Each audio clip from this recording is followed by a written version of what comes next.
everybody. How are you? Thank you so much for tuning in. Okay, you guys. So let me tell y'all what happened. So I made a post. You've probably seen it in my shorts or on my other platforms. And I just talked about Earth being school. I talked about how we are all like, why we keep coming back here, which is because, okay, okay, the DMV in the house. um, why we keep coming back here, which is because we continue to judge and separate things, and we continue to compartmentalize and make things like they're good and bad, meaning that this is causing us to hold on to things. We're not releasing them, all these things, right? And we are coming here not for a punishment, but because our souls want to grow through these things. Our souls want to come back here in every possible form and have that experience, especially the the viewpoint or the perspective of the thing that we judged. Please tell me if my fan is loud, if you can even hear it. It would be so great if you cannot. But please tell me if you can. So I made a post about this. You guys have seen me talk about this plenty of times. But I'm on TikTok. So these people don't know me like that, like they're new. So I had some spiritual people come on there and were like, Earth is not a school, it's a prison. And I am here as a multidimensional being to save the people, right? Which to me, it's very interesting when people who practice spirituality have this very, I'm gonna call it confidence, okay?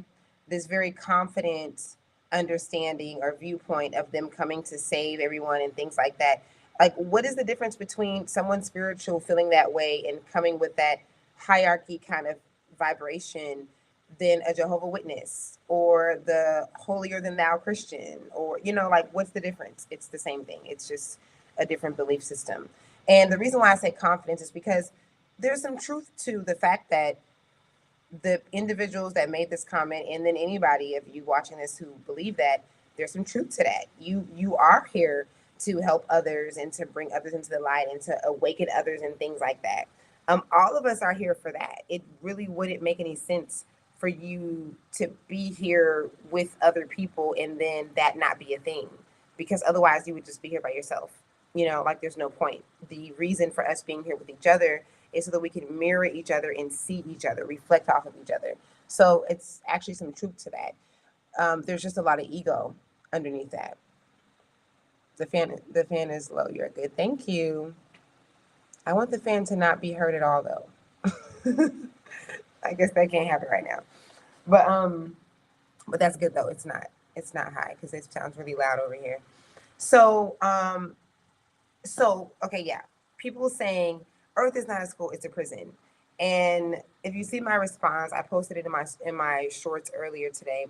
Um, it's okay if you don't agree that Earth is school. That is perfectly fine with me.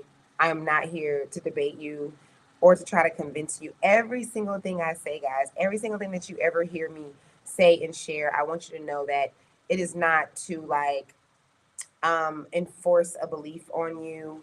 It is not to enforce an idea on you or anything. It's really important to know that that is not where I'm coming from. I'm not like, this is not information that I've read or that I have decided one day that I wanted to just, I just came up with some idea. And this is kind of what prompted me to say, well, let me come on here. I have to record. Let me come on here and let me tell my story, because I think that, and I get these messages. It doesn't happen often, but it's either a lot of times like I'll get these messages, or people will just kind of be like reserved. Like, people will even, come and get my services for me and say, I've been wanting to come to you for months or whatever, but I just didn't really understand what you were saying. And I just really, like, the concept of Earth to School made sense to me, like, or it resonated, but it didn't really make sense, things like that. So all this is what prompted me to want to tell my story. Okay, I don't know where to start. Let's start from when I was a little girl, because that's going to be the best thing. You probably already know, some of you know, that I've been channeling all my life. So I did not come up with Earth is School. As genius as Earth is School is, like, I wish that I had just woke up one morning and been like, ooh, here goes a thought, here goes a thing that makes sense, you know. That would be nice. I would like to take the credit for Earth is School, but I cannot. Earth is School is something that I have been channeling since I was a child. I was about 5 years old when I remember I most likely was channeling this way before. But as far as my earliest memories, I was five. And my guides, I call them my guides. They are galactic beings. For a very long time, I did not know exactly who they were. Like you could say that I have searched through my entire life up until like 5 years ago, 6 years ago. Um, I would say maybe even like the year that I moved here to to Africa. That I didn't know exactly who they were. Like I didn't have a name for who these beings are that always channel me. But one thing I've always known since I was a little girl is that they are not from Earth, that they have not reincarnated here. It's just a knowing that I've understood. I've understood that there's a very familiar feeling with me and them. They feel very like home. And it's one of those things where Earth being school, which is the message that they were initially giving me, um, it's one of those things that I'm just sharing to be obedient. I'm not sharing it to try and shake you up, to try and convince you. It's a long, obviously, it's been my whole life that I've been getting this message, and I'm just not in the business of convincing anyone. I want you to take what resonates with you, and I want you to leave what doesn't. So, okay, wait, let me not go forward for that. I was about to say what I wanted to say to that. No, I'm not going to go there. Let me tell the story. So, yeah, I go throughout my life and I'm channeling. Really young. I'm getting all this information about what we are to do here. And I am not feeling Earth at all from the very beginning. Ah, cha cha. Okay. From the very beginning. So my guides would say to me, Earth is school, and maybe I could be walking somewhere, I could be by myself or wherever, and they would point out things. They would tell me, like, this is that, and this is that, and this is really how this works. And you guys have been here many, many times. They would always tell me this is not our first rodeo. We've been here many times. And in response to this information, I would very often in the first, like, I'm gonna say like the first maybe 3 or 4 years. I think it was less than that. But I would be like astonished that I'm here on Earth. I would literally look at my skin and just be like, oh my God, like here I am in skin again. I knew that it was an again. I could feel myself being here for the multiple times that my guides would tell me that I was. I could feel myself in other lifetimes. And I was just not really happy about it. It's kind of funny how during this time of me having these initial experiences, I did not experience any kind of trauma. My first 10 years of my life, I was not going through anything drastic or anything bad at all. I was very loved. My parents shared me across a couple states from LA to Oklahoma. My father was raising me the first 10 years of my life. I was just like this spoiled princess. He worked for, like in the industry, so we had a bunch of money. I was always around celebrities. Like I grew up in the studio. I grew up traveling and dancing, and I mean, I just had no problems. I had no reason at all for me to already be fed up with Earth. That's my point of sharing that. I know that a lot of us are like, Earth is ghetto, and Earth is this and Earth is that, which is what I'm going to get to in a minute about the people responding and saying that Earth is not school, that Earth is a prison. And I feel like a lot of us develop this concept due to our experiences on Earth that would help us conclude that this is not as cute and pretty as people make it seem, I guess. But I hadn't experienced any of that, you guys, and I was completely fed up to the point where I had an aunt tell me a few years ago that I would come in the room sometimes and I would just be like, this is not supposed to be like this. It doesn't have to go like this. I'm not going to be like this. There's things that I'm going to do. Like I would literally express the things that I was feeling on the end. Not everything. Clearly, they probably would have put me in a home if I had expressed everything that I was getting. But I would express how abnormal the way that adults were operating and the way they would solve their problems and things. I just was very aware that it was not done in the simplest way. And I was frustrated as a child. I was irritated with adults. There was ways that I just knew, like I just knew by the time I was 14, 13, I had the answers to people's problems and I didn't know why. I didn't know how. I would be like, why do I know? How could I help someone, in their long-term relationship? I've never even been in one, or, certain things like that. And so, yeah, I'm just going through this experience, and I'm having to hide these messages that I'm getting. Of course, growing up black, especially when I left LA and went to Oklahoma, which was the hood. This is when I got my hood experience, because I never had experienced that. And it was real. And you damn sure could not be a sensitive, deep child who seen things and felt things. You were made fun of. I was always the dramatic one. I was always super sensitive. Everyone who knows me today and knew me then, would know that like De La was really deep and really different. Like I am well known. Like out of all my family, third cousins, aunties, uncles, everyone knows I am the one that is different. Okay. I am the one that is different. And when you grow up in a black home, I feel like, I'm not just going to say black, but I'm black. So that's my experience. So I feel like other people have this experience too.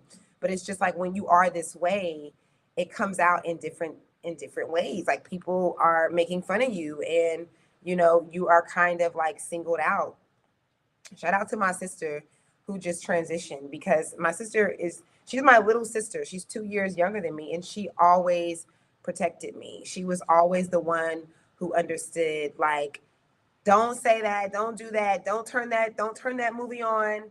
Like Della doesn't like that. She can't feel that. She can't, like, my little sister always protected me. So that's one thing I just know is just one of her duties. Like even while she's transitioned right now, it's one of her things is just to protect me, and she's always done that. She was the one that really understood me without even having to ask questions or anything, just because we were kids and we grew up together. And she knew that, like, I wasn't faking it. Like I really do have anxiety and I really do feel things very deeply. So it was really hard.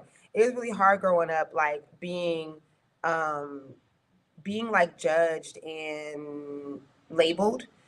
It's kind of weird though, because I feel like in the moment though, I didn't notice that it was hard. I think I didn't even notice that I was being labeled. I think it wasn't until like late teenage years, early adult years that I realized, like, yo, this shit has been crazy. Like y'all been really y'all been really putting me in a category and not understanding, you know. I think it was one of those things. But yeah, I went through a lot of experiences of just knowing what's going on all the time.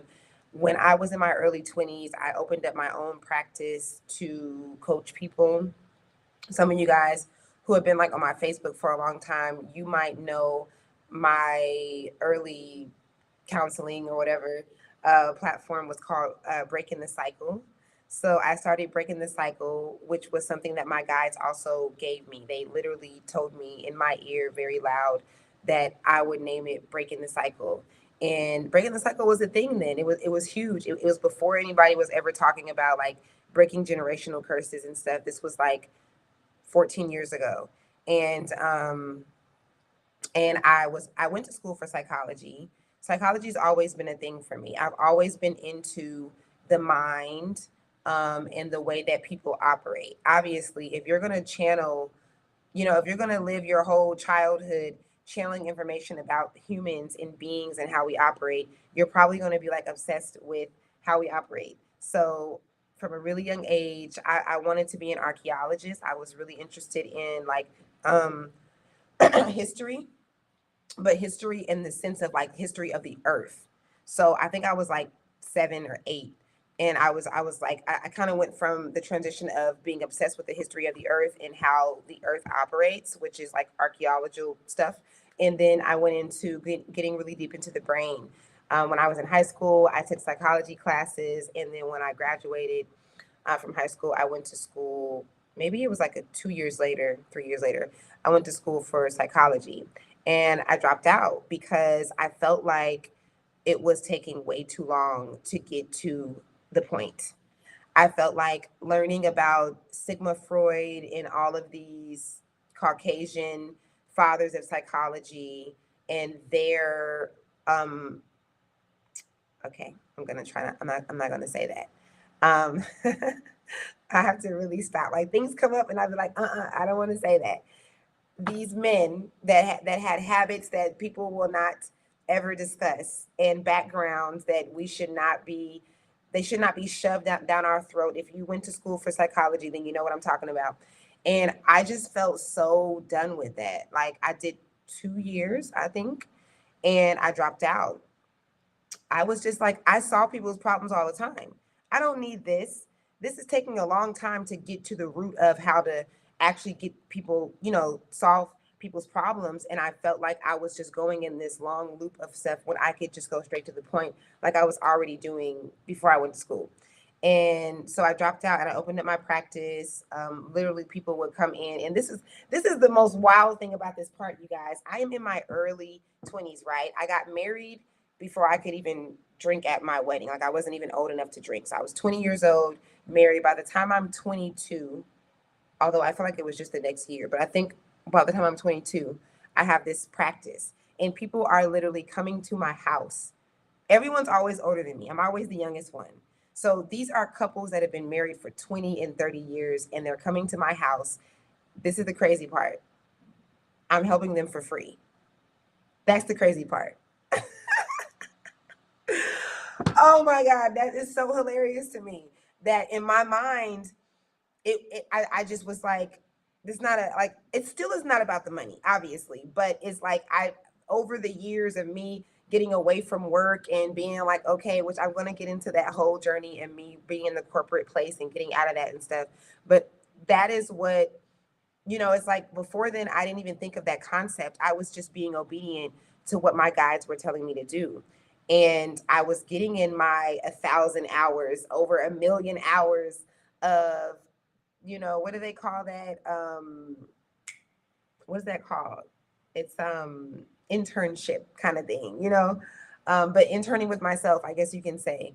And I really did that. Like I was really solving people's problems in my home. I had a whole like room in my house and a setup. That's so crazy to me. Like that's amazing. And so yeah, fast forward, I am a young mother, married. I am feeling things so deeply. I am in the church. I started to go to church. What I did was after I gave birth to my first son, I went to see a reader. So I was 18 when I went to see my first reader. And okay, first of all, hold on. My first reading was done by an 8-year-old. That's crazy. The first reading that I've ever gotten was done by an 8-year-old. I went to a family, they were a Hispanic family that lived in Atlanta, and I was waiting for the grandmother to do a reading for me. I was waiting outside, and her granddaughter came up and just started reading me. She started just telling me my life. It was so amazing. And I was like, who are you? Like, she's like, oh, I'm a reader too. She's like, but you're waiting to see my grandma. So that was so cool. And they are the ones that actually pushed me to the church. My parents are not religious. They never put like religion or anything on me. But my aunt, who was married into the family and has played such a big role in my life as far as some of the kind of mother that I am, the structure that I have, my whole ability to homeschool my kids, the reading, things like that. It definitely came from my Aunt Denise, and she is traveling in peace and always here with me, literally helping me through my sessions. She comes through all the time. And she is the one, she was my only example or influence of the church that I had when I was a kid. So then I get older. I'm thinking of the church in the back of my mind sometimes, but I'm not making the commitment to go until I get this reading. And the family that are readers tell me that I should go to church. And so that's what made me get into the church. I still waited though. It was still like after my marriage that I really started going.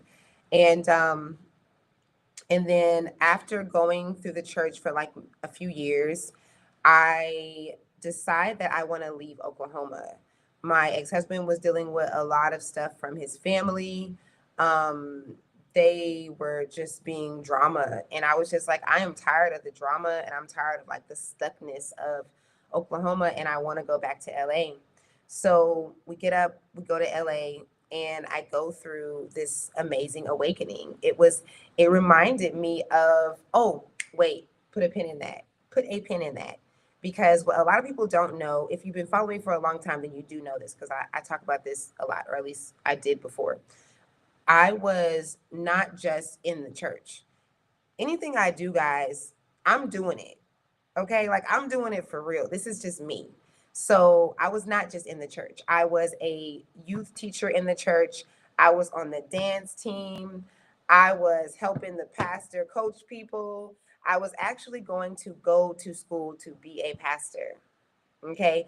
This is what really brought me to my awakening because I was committed to going to school to be a pastor. And without me, like with me knowing that I wanted to do that, I wanted to learn the Bible myself, like without anyone's interpretation. So I wanted to read it myself. And I started from the beginning to the end reading the Bible. I did not make it to the end before I realized, okay, hold on. I have some questions. Like, why does God say that we are heathens if we put a Christmas tree up? And you go to the church and it's a bunch of Christmas trees. Like, what is I literally remember going up to my pastor and asking him, why does the scripture say that we are being called heathens for worshiping a Christmas tree? And I remember my pastor saying, we're not worshiping the Christmas tree. That's not, no, it's not the same thing. And we're not going out and chopping down the Christmas tree, which my mind with that whole thing, because people debate that, but for me, like I grew up again, like in LA with, well, at least the first 10 years of my life was in LA with a bunch of money, like living a bougie life. So we were actually cutting down our Christmas tree, y'all. We never had a fake Christmas tree. We had the Christmas tree that came from the forest. So my concept of this scripture, I wasn't able to separate like most people do when they want to debate this. And they be like, because if you read the scripture, it says those who go out and cut up a Christmas tree and put it in their home and decorate it, they are heathens. And so the way my pastor was like, well, no, we're not doing all of that. We're just like, it was just stuff like that. And I was like, nah, no, we actually are. So, those kind of things were just kind of like dropping nuggets inside of me. And I left Oklahoma and went to LA. I remember us finding a church out there too. I think we went to church like one time and then I was like, okay, this is it.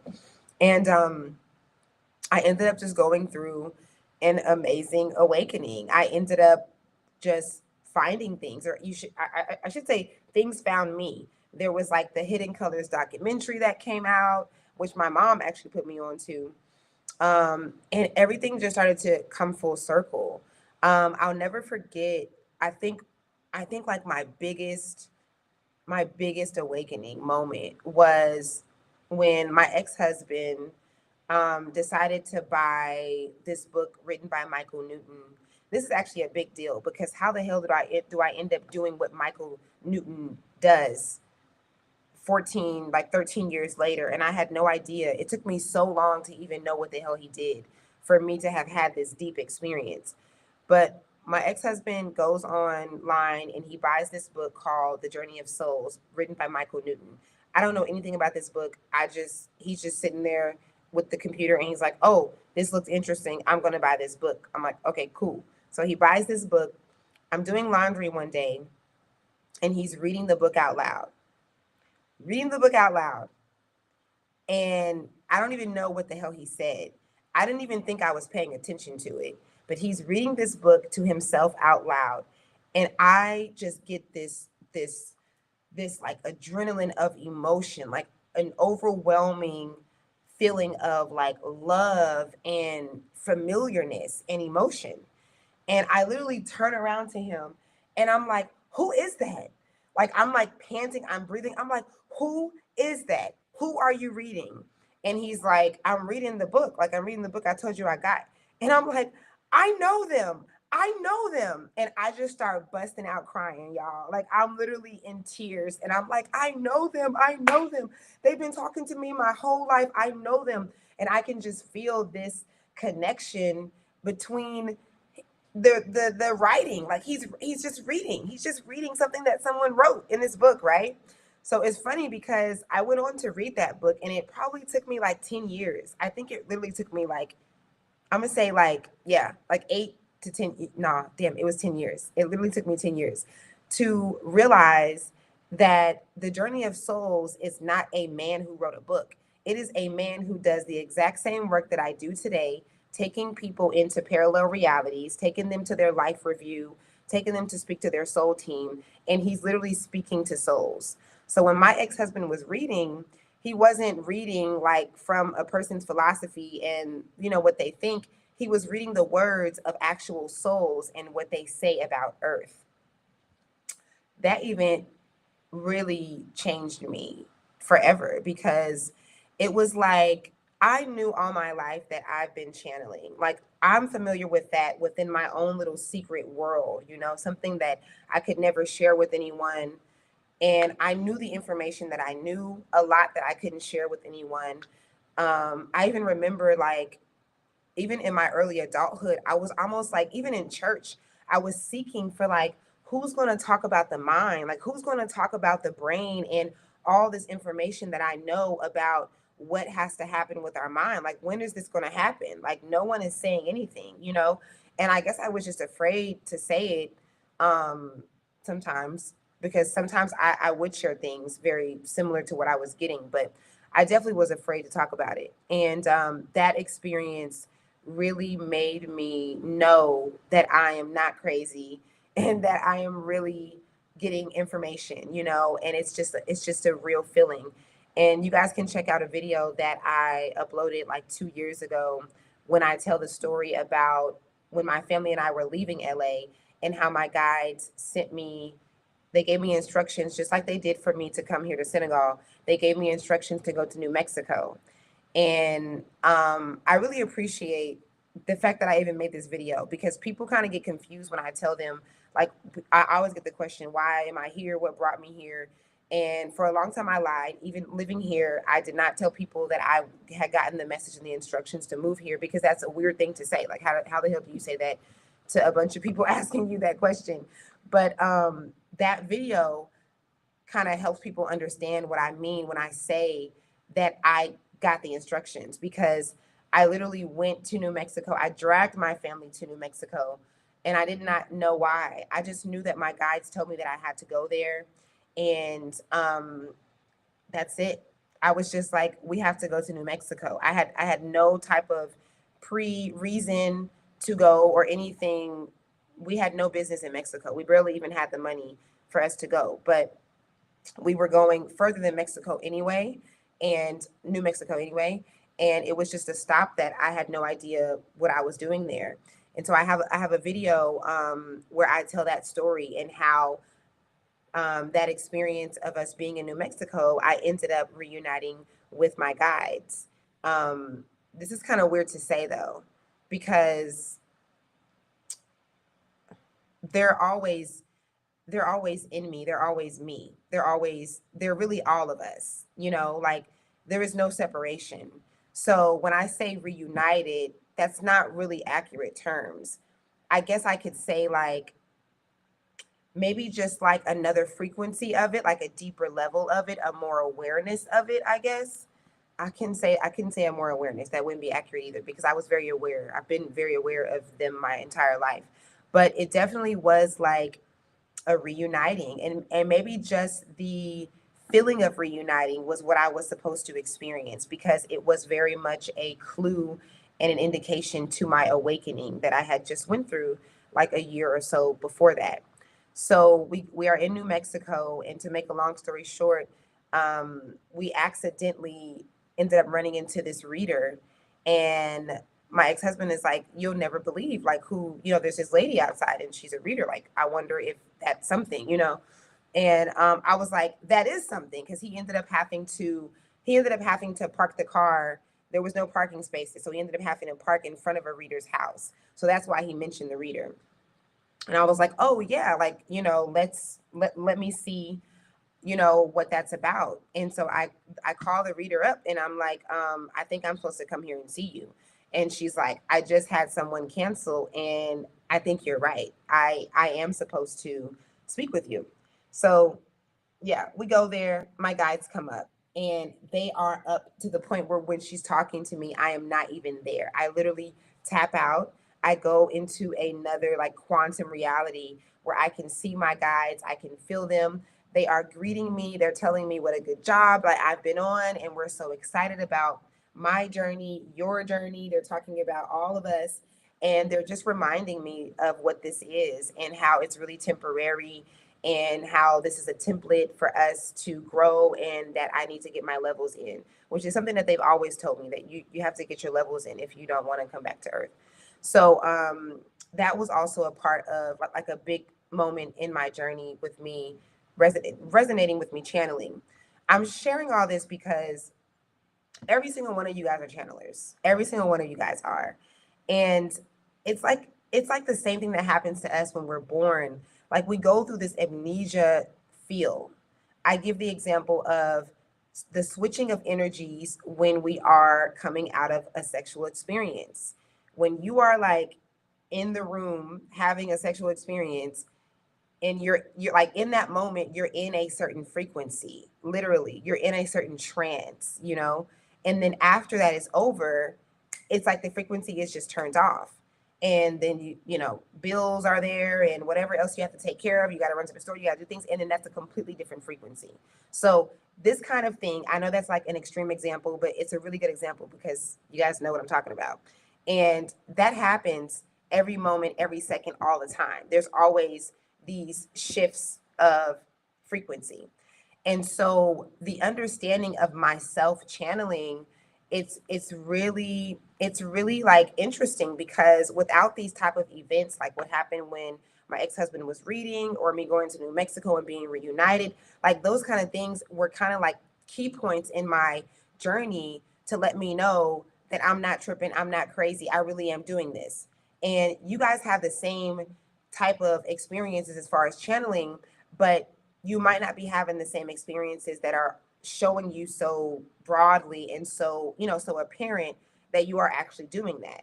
So that's why I'm sharing this, because we say things like, I just feel like, and, I got this gut feeling. And, a lot of times we'll have an experience and we'll be like, man, I knew it.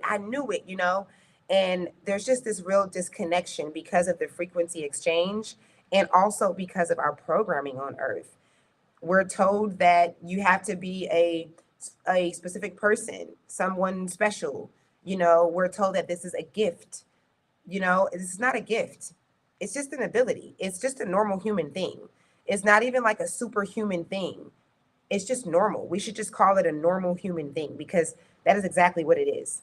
And if we look at children, we can see how in tune children are, how intuitive they are. What do we say out of the mouths of babes? Things like that. So we're actually born like this because we are this. If there's just those people like myself that came here with the memory and with the connection to channel, and like I guess you could even say what's more accurate is the awareness, because we all have the connection. We're all channeling all the time. Let me tell you this, like this is how extreme it gets, for real. Like, this is accurate, you guys. Facts. I would even go far to say that over 50-60% of the ideas that come to you, when you just have an idea or you just have a thing that comes to you and it's like, oh wow, like what is that? Like, that seems like that's how life goes, or that seems like I should do that, or what about that? Like, those kind of things, they don't come from you. They come from the other side. You're actually channeling. Like, what even is an idea? What even is an idea? An idea is something that is not tangible. You can't hold on to that. It doesn't come from a tangible source. It comes from source energy, the other side. And then we make it into something tangible through our conscious brain. You know, we put it now on paper and a blueprint, and then we turn it into the manifestation that it ends up being, like the light bulb or the idea of the traffic light. These are all things that we're actually channeling. You're channeling all the time. So yeah, that was definitely a huge part in my journey. And from there, I just started having lots of experiences. I was like, by my mid 20s, I could hear people's thoughts. This has not been something that I like to do. I actually do not like to hear people's thoughts unless I'm in like a situation where I really need to be hearing what you're thinking, like, you know. But for the most part, so far, I haven't been in situations where I need to hear people's thoughts. And hearing people's thoughts is, it can be very overwhelming. And I think that maybe my early experiences of doing this, it was overwhelming because I didn't understand it. So I would literally say to people out loud that I knew what they were saying, because for a minute I thought that they were saying it because it would be so loud. Really, camera? Really? Okay, hold on, y'all. I gotta like go out of it. Boo-hoo. Oh, it doesn't look bad. It doesn't look that bad on my laptop. So, stop playing. Oh, I gotta unplug it maybe. Okay, let's try this. Hey, hey. Okay, 1 second, guys. Because I don't know what that feature is on this camera, but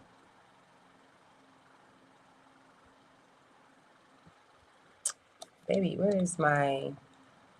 Okay, we're gonna get back to it. Don't let me forget where I was. Damn. Did I forget where I was? Okay. I just love how clear this looks. Okay, so I probably forgot. So yeah, on the journey. What was I saying, y'all? I completely forgot because I'm trying to like stay in alignment. It's not easy to tell your story, especially one like this. It's not easy because you got stuff happening. If you already know, like, my life is like crazy. I be having like a lot of events, so I'm trying to like stay in order. Oh, okay. The thoughts, man. I would literally be in front of somebody, a stranger, and they would think something, and I would say, I heard you. I heard what you just said. I would say that to them. And the weird thing about this, in hindsight, it's kind of weird because I would mistakenly say, I heard what you said, but there's got to be a part of me that knew that they were thinking it. Because why would I say that out loud? If you said it out loud like I thought that you did, then why would I repeat it in shock like you said it, you know? So I obviously knew. It started to change where I would sometimes, I wouldn't always say I heard what you said. I would be like, I heard what you thought. But it was shocking, guys. It would freak me out. I would literally be freaked out, and I just wasn't ready to be able to pick up people's thoughts. It totally makes sense. I completely understand why we are not hearing each other's thoughts. We're not supposed to. It's just not one of them things that we're supposed to be running around here hearing what each other think. Okay. So this would cause me a lot of anxiety sometimes. And yeah, that's been crazy. I haven't had that happen in a minute. And honestly, I'm kind of grateful for that. But I'm okay with, I am in the space of accepting it. I really did resent it at one point. I did not want to be able to hear people's thoughts ever at all. And then I had some experiences where it was like, nah, I needed to know you was thinking that, you know. So yeah, I don't know what that is. It's not something like I can read people's minds and things like that. Like, you know, I just think that that comes up for me, just for me to know that that's a template that I could choose, and that's an ability that I can tap into if I want to, like we all can. And I also think it just kind of it's helped on my journey with me accepting this and being okay, because it has I'm gonna get to the struggles of it being okay. Okay. so so what else? What's happening after that?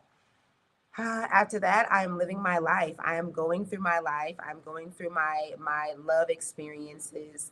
I talk a lot about how people like myself that are highly intuitive, sensitive, if you're a medium, if you're a channeler, if you're an empath, and you are going to be in relationships, you need to have your own space, because you pick up on people's energy. First of all, every single one of y'all can pick up on your partner's energy.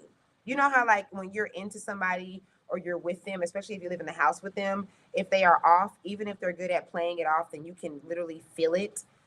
Like, even if you guys are separate, sometimes you can feel that something is off, right? This is just like basic level human shit. So if you are highly intuitive or sensitive, you're going to do that 10 times more.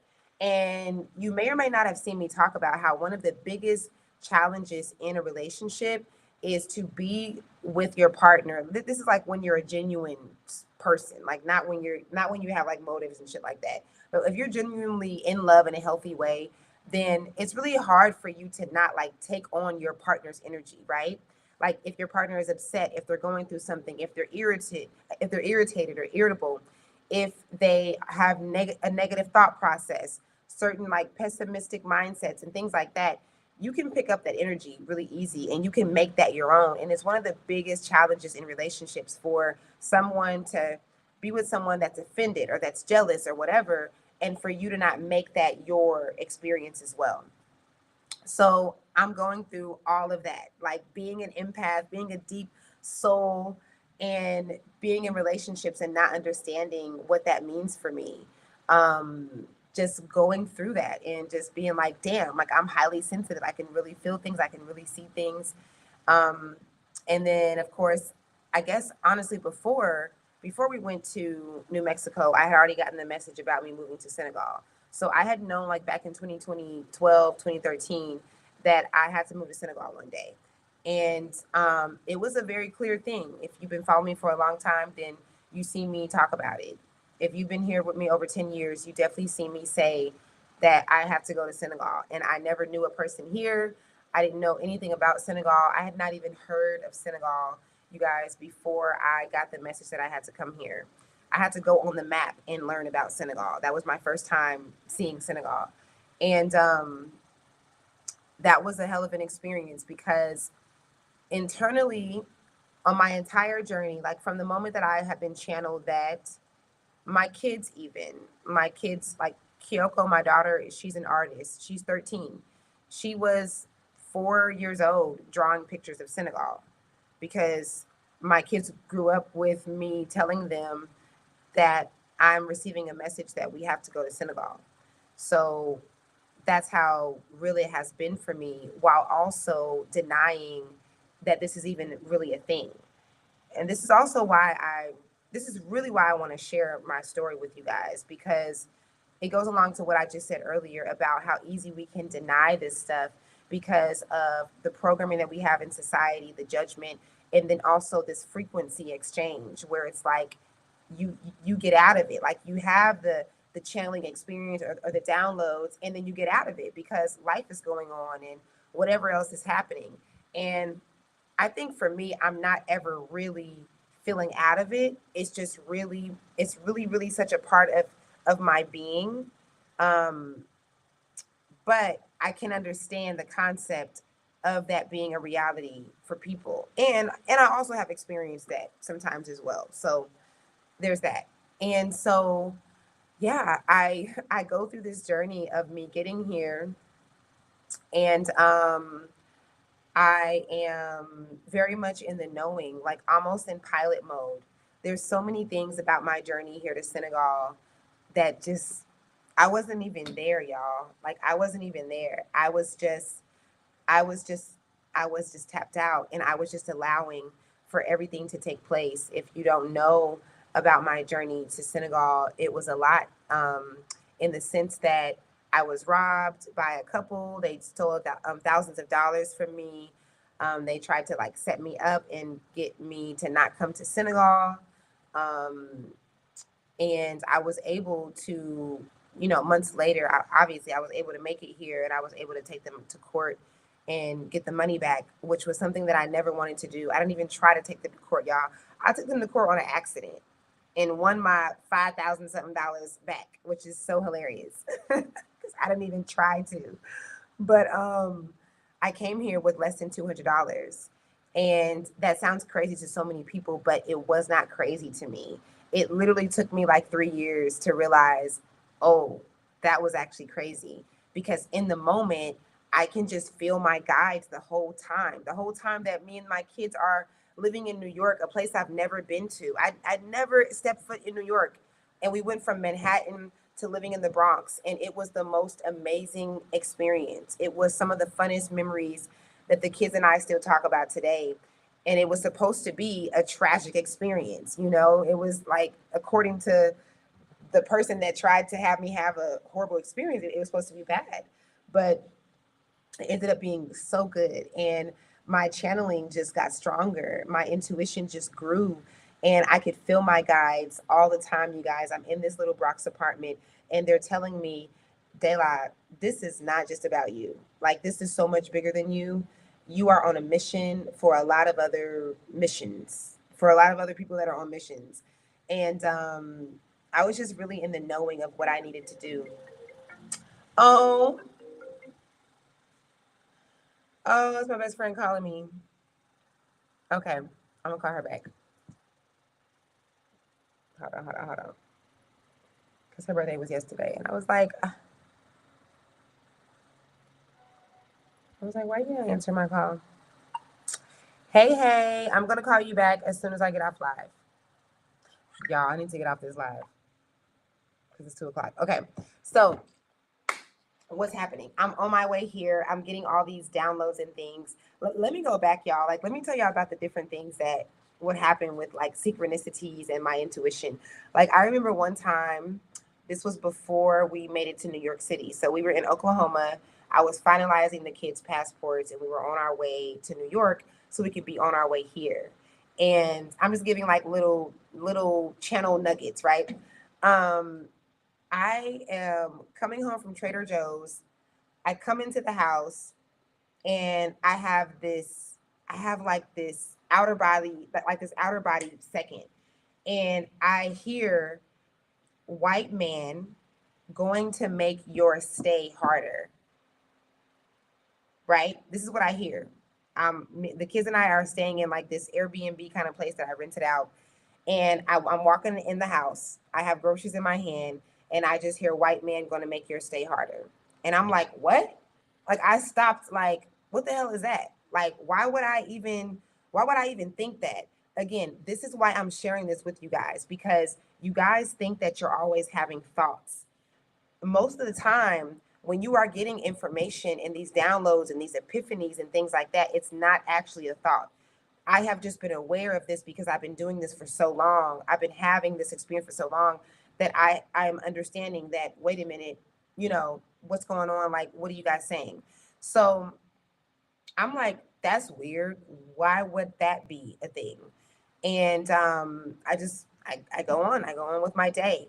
I ended up having a meeting with someone about 2 days later. This is when I was running my business with essential oils, and I was going to meet with one of the ladies that was on my team. And literally, I sat down, and I meet with her, and I get a phone call from the kids, and the kids are saying that the police are knocking on the door. And I'm like, what the hell? So I Zoom. If you live in Tulsa, I'm going from the north side to the south side. This is like east side. And I am running red lights, y'all. Okay? Because I do not play that. I don't play about America trying to take your kids. Okay? So I was like, in my mind, I'm like, if the police is already at my house, y'all might as well just come. If y'all see me speeding and run these red lights, you might as well just join the party because they're already there, and they probably gonna try to take my kids because my kids are obviously home alone, right? Even though my oldest is old enough, he was of age to watch the kids, but still, like it just it's always things. You know, America's always making excuses on why they could legally kidnap your kids. I see it all the time. So I'm just like speeding. I'm literally speeding down the highway through the lights, and I'm going and going. And I make it to the house. There is no police, y'all. It's a white man. And he's standing there and he's like, "You left your kids here. You left them here earlier. You went to the store." And, da, da, da, and he is literally just telling me my whole day routine, all my business. And we're going back and forth because I'm like, that's none of your business. I'm like, why are you watching me? I'm like, that is so weird. Da, da, da, da. Like, we're going back and forth. And all of a sudden, I remember that about 2 days earlier, I had a glimpse of this and I got that message, white man going to make your stay harder. So just like when I hear people's thoughts or when I did in the past and I was shocked about it, I don't even have enough time to register my shock and I just say it. So I said, oh, I seen this. I literally said, I seen this. I know what this is. You're racist. And mind you, I'm not even caring about the scenario no more. I'm just amazed that I seen a glimpse of this, and it was so cool the way it happened because like in the moment of me getting the glimpse, I almost felt like I didn't really get that glimpse. I almost felt like I just heard the words like "white man going to make your stay harder," but then it was like in the moment of the experience, I did get the glimpse that I didn't even know that I had gotten. It felt familiar. Like I had already been here before. I had already done this. That's what it felt like. It felt like that's why I said it like that. Like I seen this. Like we did this. Like, like and I go, "You're racist and you're trying to make this harder for me." And he goes, "What? No, no, I'm not racist." I said, "Yes, you are." I'm like, "Oh my God." Like, so I'm just like bugging out at the fact that I already knew this experience. And it totally flipped the whole experience, y'all. First of all, my uncle is like the not the CEO, but like the head down from the mental health association. So he is like big in Oklahoma for psychology and stuff, right? Because it runs in the family. But he was over the apartments where they housed those kind of people that needed help with those kind of housing or whatever. And I was just able to get a deal because I knew someone there. So my uncle technically is like over, like everyone knows his name, right? That are in these kind of apartments that are in this psychological sector or whatever. If you work for them or if you are a patient of theirs, then you probably live in one of these apartments, right? And so I was able to use that as leverage because I was like, do you know, like actually for the first time I knew what it felt like to like white privilege. Like really that's what I hit him with. Like you over here doing all of this, but you can literally I can call my uncle and you can leave. Like you're making my stay harder and you're really like, the whole racist dude. And you know what? I'm trying to think. I think I didn't. I think I didn't mention that first. I think my mom is the one that reminded me of that. Yeah, at first I didn't even think about that. I was just amazed that this was happening, and it was my mom that mentioned that to me, and then I mentioned it to him. But yeah, that was crazy, and the whole thing changed, y'all. He apologized and everything. A white person that's being racist don't like to be called like they don't want to be called racist. Like that'll actually make them that'll make them reflect. At least some of them, they get really like tight with that. So the whole experience turned into him explaining to me how he is in fact not racist. And I was just like, look how entitled you feel to tell me about my day and my life and what I'm doing. Like, but yeah, that was crazy. That was amazing. But just those kind of experiences just always happening are things that have shown me that I'm not crazy and that this is a real thing. That even in that experience, it really happens to be with like frequency and the fact that everything is happening at the same time. It's really not that I seen a glimpse of the future. That is how we describe it whenever we don't understand as humans. But I understood that I had already been in that place. Like it had already taken place. Like it was taking place in another timeline. It was very familiar. So going forward, though, we leave Oklahoma and we come to New York and we had this amazing experience, and all these synchronicities are happening. I mean, if I needed money, someone's walking up to me and saying, I just feel like giving you money. Can I give you some money? I literally had a girl in a subway just walk up to me and say, I want to give you this money. And on that day, I was like, I need somebody to give me money. So I would even say that in New York is when I really, really started to hone in on my abilities. I really started to understand that I am channeling this information. I am not afraid of this, of knowing these things. And it goes along with what you like once you're stepping into this, because it's just accepting yourself, then you also get synchronicities. You also get those kind of things happening. So you've probably seen some of my stories about how I would sit back and think or meditate on me getting random money in my account the next day. Like one time I wanted $500 in my account. I just wanted it. And I was like, man, like I never did that before. Let me try that. And I did it. And I have proof of that. I posted it. I have a video I just uploaded not too long ago, and I literally shared the screenshot of my bank account and the fact that the money came from me. There is a deposit from my Cash App to my bank account, and I was on the phone with my bank like, who did this? Like, where did this come from? Like, so those kind of experiences, it just seemed like they were happening so much more. I felt like that, it always happens. We're always going through those kind of synchronicities and stuff, but they started to happen the more that I started to accept who I am, what I am. And then coming here to Senegal. Now, mind you, at this time now, by the time I make it to Senegal, I've gotten maybe 40 readings in my life. I've been getting a reading. Like I said, my first reader was an 8-year-old. So I'm now friends with readers. My circle is a bunch of readers. I'm thinking that I am supposed to maybe write a book about what channeling and what reading is.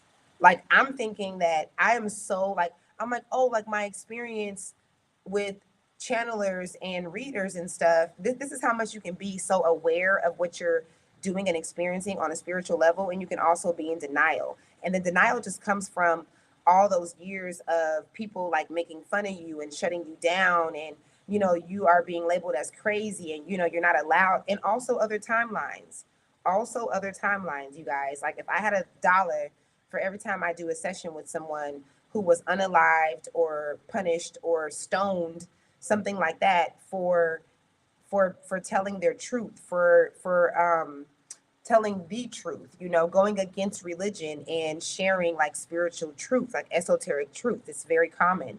So all that is coming in from this timeline, and I'm just also equally denying that I'm even having these things while I'm also having these experiences.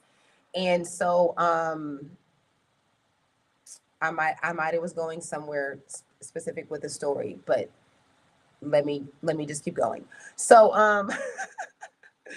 so I end up here, and by this time, oh my God, I'm telling y'all, it's so many things. Because even if we go back to before we went to Oklahoma, I was already coaching, right? I have this service. I'm coaching people. You guys know I've been coaching for a long time, and my guides give me this message that they're going to help me. They're going to show me how to help people heal in a rapid way, in an easy way. And I remember getting this message and being like, I don't even know what y'all are talking about. Like, okay. I think at that time it was like, a lot of stuff about like, you can't put a cap on healing, you can't put a time thing on it, like those kind of concepts. So I was just like, okay. And they were like, we're going to help you. We're going to show you how to help people get to their goals really quickly. And then fast forward to me coming here. Okay, that's what I was going to say with the readings. So I get a reading from Paula. Shout out to Paula. You guys are going to see Paula on my channel. Paula is a great friend of mine now.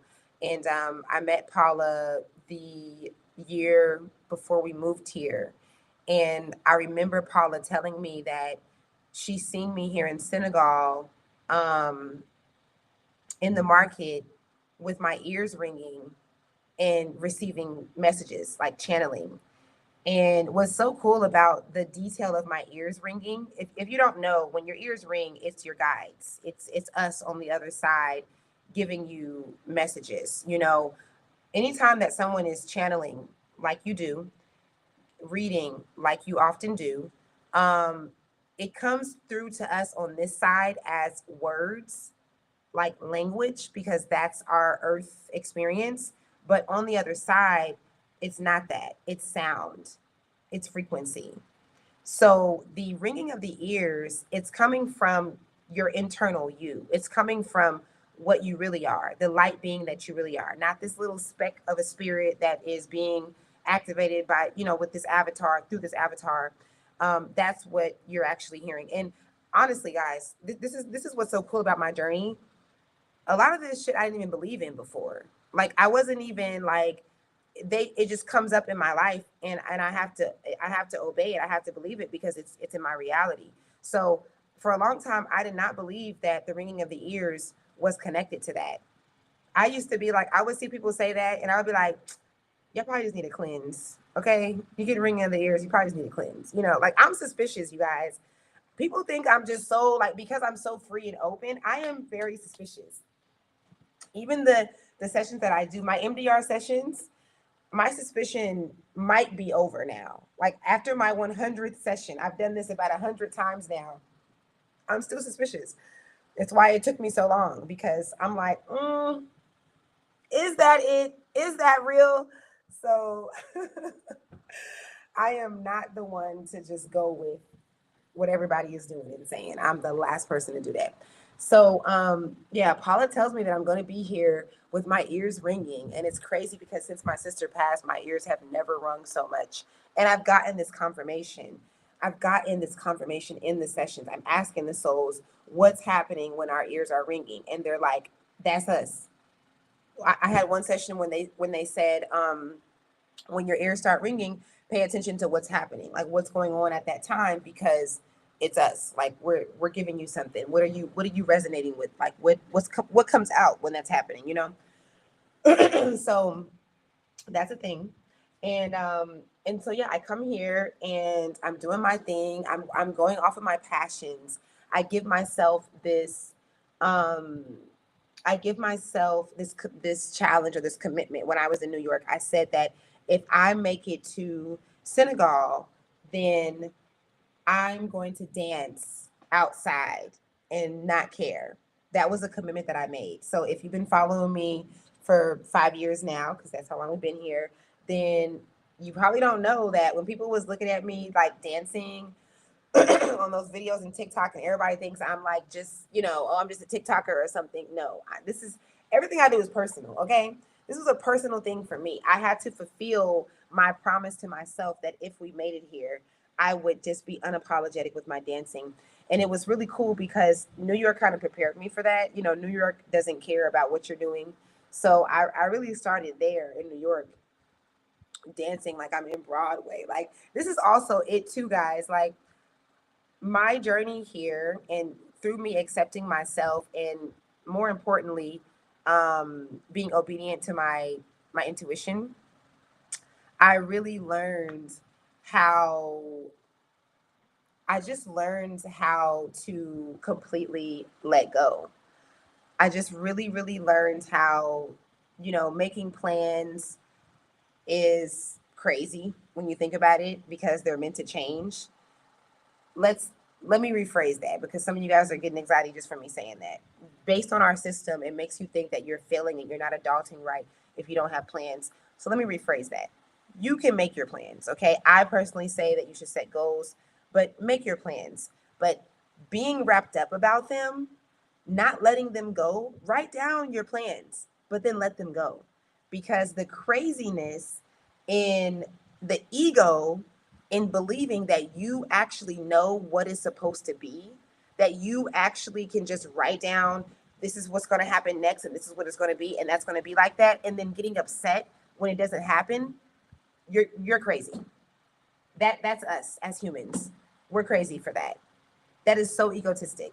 What's the old saying? If you want to make God laugh, then tell him your plans. Definitely make God laugh by continuing to plan things And we don't understand how insane this is, y'all. Like, the definition of insanity, according to Einstein, is doing the same thing again and again and expecting different results. If you can be honest with yourself, you can go back 3 months ago, 6 months ago, a year ago, 2 years ago, and you done had a million different plans. Humans are doing this all the time. I've been coaching people since I was 12. Okay. I have a really good understanding of the way that humans operate, not to mention me receiving these messages. We do this all the time, you guys. We just don't know it. It's this frequency exchange that gives us like this amnesia effect, and you don't realize how many different plans. Like, you don't realize that you change your plans and flip flop, and you're on this excitement of this journey of this thing, and then it changes when something else changes in your life. This is happening all the time. It's nothing wrong with it. It's just the fact that we are not supposed to be actually sticking, like trying to stick to our plans. We're supposed to be letting our goals and our plans go, because we don't know, the outcome of them. We don't know what they're supposed to be. So in doing that, on my way here, I learned to trust myself even more. My intuition grew even stronger. And it seems like it's a separate journey, but it's the same thing as me learning my. Oh, let me rephrase that. I didn't learn to trust myself, because we're always trusting in ourselves in something. You're either trusting that you trust yourself, or you're trusting that you don't trust yourself. You never have to learn how to trust yourself. You only have to learn or understand or be honest with yourself and ask yourself, what is it that I'm trusting in myself? Am I trusting to not trust myself, or am I trusting to trust myself? You understand? You don't actually have to learn to trust yourself, though. You are always trusting in something. You can never not trust in something. Learning to trust is a oxymoron. You're always trusting in something. It's just that you might be trusting in what you do not prefer. So I learned to trust in the trusting of myself more. And that is a difference. That is a difference of what I'm saying. It's different than just learning to trust yourself.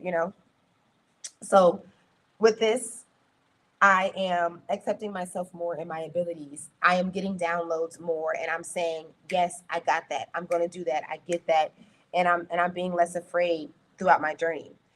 Um, what is happening too is what Paula said. I'm getting these downloads in the market and things like that. And then about a year and a half into me living here, no, 2 years, 2 years into me living here, um, when I started doing the no boundaries thing. If you don't know, I help with these trips where we bring mostly Americans here to Senegal, and we host them, and we have like this whole week vacation of just awesomeness. And I do my deep level meditations with them, and we go on a yacht and we do a bunch of stuff. And it's really cool. It's really fun. And I stepped into this very, very synchronistically, because I wanted to do something like this, but I didn't know where to start. And I have an old video of me saying, I'm going to get an opportunity to do this. And I said, it's going to be some man that's going to like uh, pay me to do this, and just to have fun, and just to record my experience and just be there. I literally have a video of us on Ngor Island when I'm saying this. And then like 6 months, maybe less later, I actually got that opportunity. And that's what the No Boundaries experience is. So every year now, throughout the year, I do that every once in a while. And on my first trip of that experience, I am again hired to come and have a good time and to vlog. And I'm doing my I'm supposed to be doing my meditation thing. I'm not supposed to be doing anything else besides having a good time and just that. So I remember going into that experience and being like, don't be the weird one. Okay, Dela, be normal. I'm like, I know that I'm going to be in a group of all these people. I'm going to be in the house with them for a week. I know that I feel energy, people's frequencies very deeply. If you guys have never seen me talk about what happens when I'm pregnant, I'm on another level. My intuition grows even stronger. You can't even have a phone next to me, because I can feel the frequencies from the phone. It's a deep experience. When I get pregnant, I have to isolate myself, and it's very special because I'm super sensitive. And this was happening when I was an 18-year-old, like pregnant. So this is not like something that just came up. This always happens. Just kind of connecting the dots for you to see that. I'm super sensitive around people. And I knew that if I would be in this house with people, that I could stand out. I just knew that my energy would stand out, and I didn't want to do that. I wanted to blend in. I knew I was coming in like with my yoga mat and my sound bowl, like the weird one, you know. So I just remember prepping myself to be like, Dayla, be normal, okay? You're gonna go in here and do what you're getting paid to do, and you're gonna leave, and you're gonna stay away from the people, and it's not gonna be a thing, right? You're gonna stay out of the way, y'all. I went to this house, and by day 2, I am doing readings for everybody. Goddamn. I am just reading everybody. And I was just so frustrated with it. I did not want to do that. I did not want to be the freak. Okay. So I am reading everybody. I'm like, oh, do you do this and this? Oh, excuse me. I'm literally walking up to people while we're like all chilling and talking and doing things. And I'm like, excuse me. Um, I'm sorry. Do you You guys, I hated this moment so much. I hated this so badly. I was just like, oh, I thought my camera went off. I was just like, Daylight, you gotta stop doing this. And I could not stop, okay? It was spilling out of me. It was like vomit. Like I could not stop just ejecting information about people. What I am really grateful about is that the people that came, all of them is still my people to this day, and they are so loving. They were so accepting of me. They did not call me a freak of nature like I felt, and they did not think I was weird. They were actually very, very open. It was something that I felt like I needed to experience because for so long I wasn't accepted in that space. Again, like I'm going through society with all this knowing about Earth being school and who we are and things like that. And people all my life are telling me, oh, you're just wise for your age, you know, like you're very wise for your age. So I'm thinking for a long time that maybe I'm not channeling. Maybe I am crazy. Maybe I am just really wise for my age, you know? So just not having that acceptance from people that I didn't even know that I needed to help me to accept myself more. This event was very, very huge for my journey. And so I'm doing all these readings, guys. I'm telling people what's going to happen with. First of all, I don't even be doing future readings. Like I do readings, but I don't like to tell people the future. So what's really crazy was me like tapping in like that and just doing that, and everyone just received it. By the time I was like on my last day, I did start to feel a lot of anxiety. I noticed it, and I just kind of brushed it off.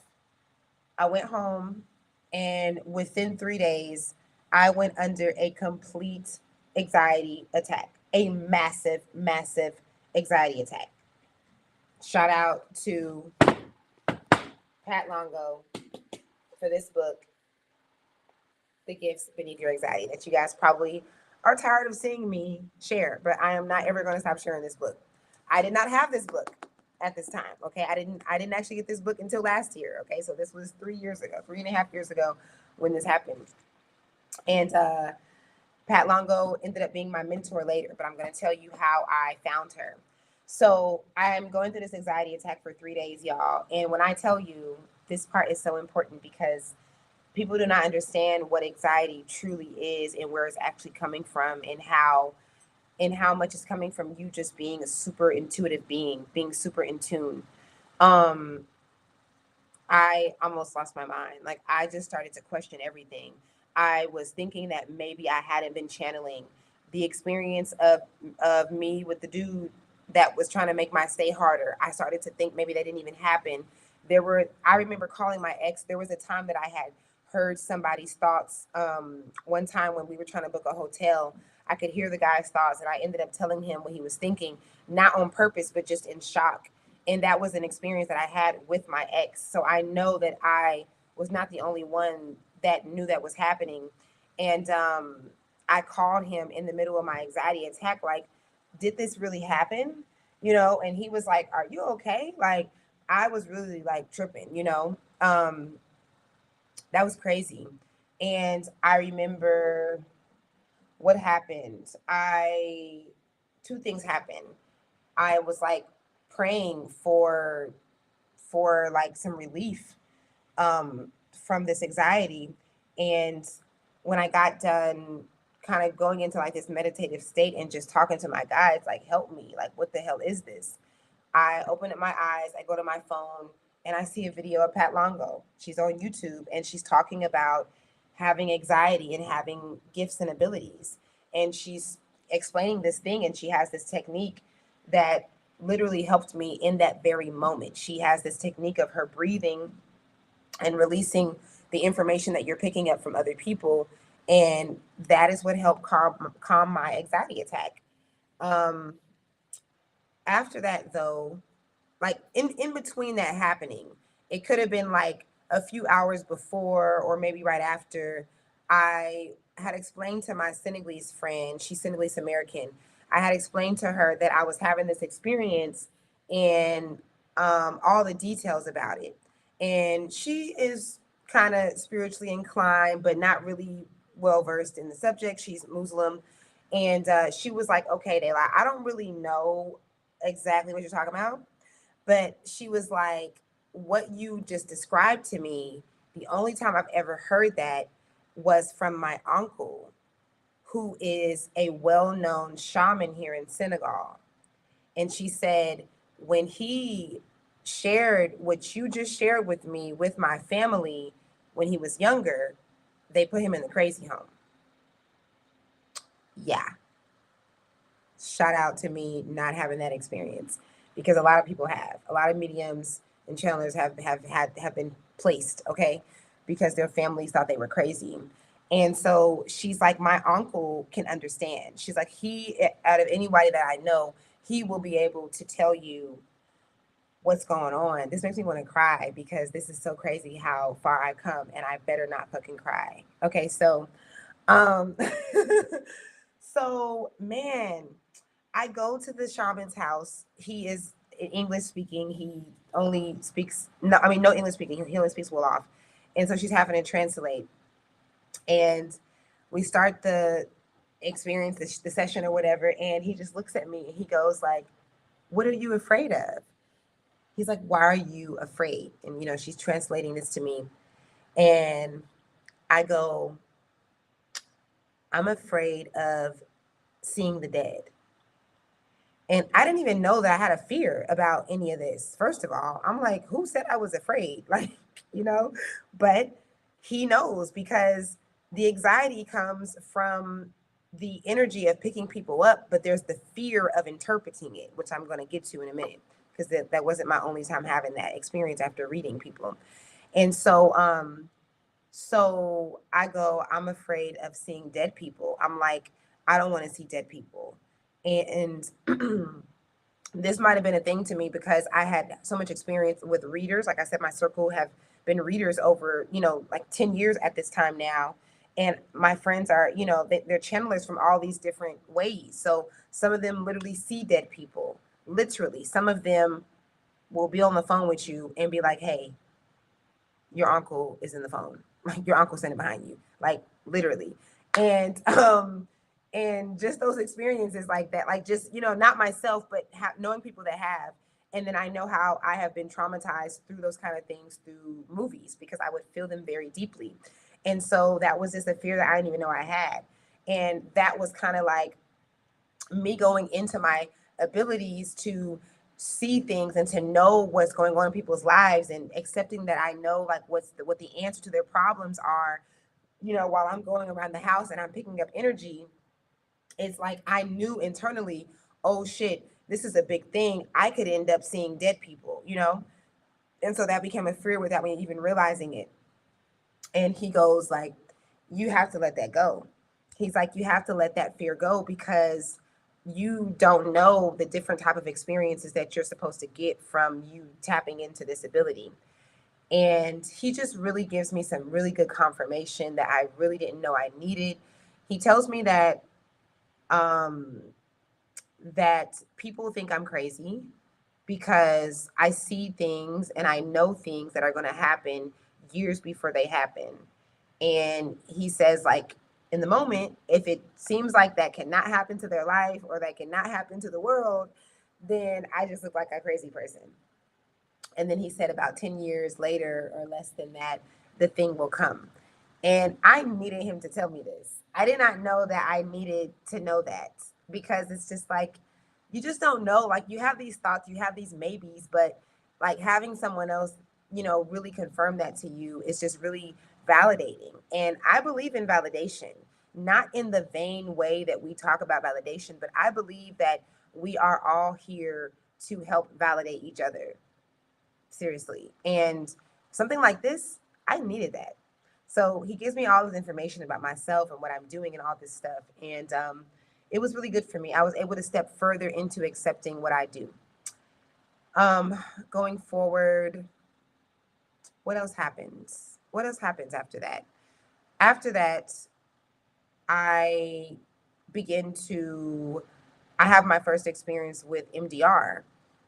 I had a client for a really long time that she was actually one of the clients when I would get the message from my guys that they're gonna show me how to heal people really fast, how to help people rapidly let go and rapidly heal. She was one of the people that I would get the message like during the time that I would be coaching her, and my guys would come through and like interrupt and say, you're going to be able to assist her in a different way. And I didn't know that she had developed an alcohol addiction. So, long story short, because of her being so comfortable with me and vice versa, I was willing to try this thing that I did not even know would work. And it was just like a random idea, right? And I was just like, okay, I think I can stop you from being addicted to alcohol. I was like, I don't know. Like, this is literally how I kicked it to her, y'all. I was like, I don't really know, but let's see. Let's see if I can do this. Let's see if this can happen. And so I take her into this deep state. I take her through these prompts that are completely made up. And long story short, her addiction is over with. Till this day, she will literally come on here and tell y'all, like, she is not shy about this, because she's not shy about this because I was in denial about it. I freaking got this girl to no longer be addicted to alcohol in like 15 minutes. And maybe 4 months later, I still have this voice message. I need to share it. 4 months later, she sends me a voice message and she's like, Dayla, I don't think that you understand what you be doing. Like, I don't think that you're getting, like, this don't be clocking to you. Like, she literally just went in and was like, do you understand that I no longer have the urge to drink alcohol after however many minutes that was with you? She's like, I need you to really, like, process this, Dayla, because I hadn't processed it. That year was a long ass year of me understanding this, like, for real. I wasn't processing it. And I had done this myself. I had done things of me creating things and putting things where they weren't. I have a video that I just uploaded the other day about literal like objects coming into my awareness, or not my awareness, but my reality, that weren't actually there. Things just literally appearing and things like that. And so I was aware myself of these kind of things being a chance of happening, but I was in denial. So fast forward, and people are just coming to me. Like, my guides are just sending people to me. Their guides are sending them to me. And I'm just having these experiences, y'all, and I'm just winging it. This is why I always say, like, I never went to school for this. I never read any books on this.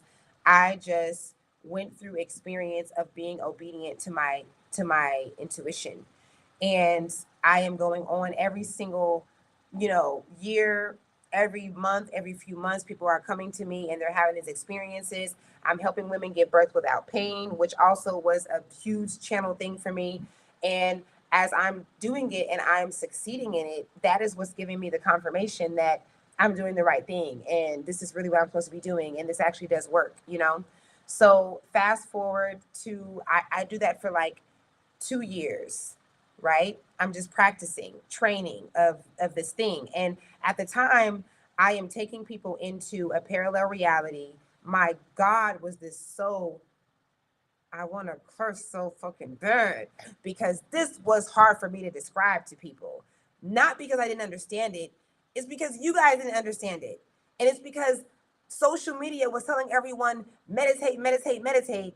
oh my God, I am so freaking grateful to be away from this because I was frustrated. Like I was frustrated with my guides on like how you would have me doing this thing that I'm supposed to be doing for people, but then you would make it where I have to sit here and explain it all the time.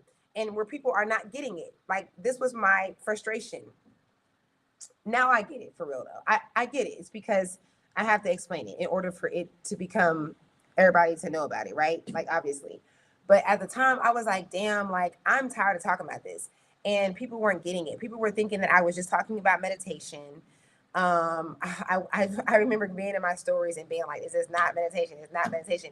If it was meditation, then everybody would be saying this. Like so many people would, right? It's deeper than meditation.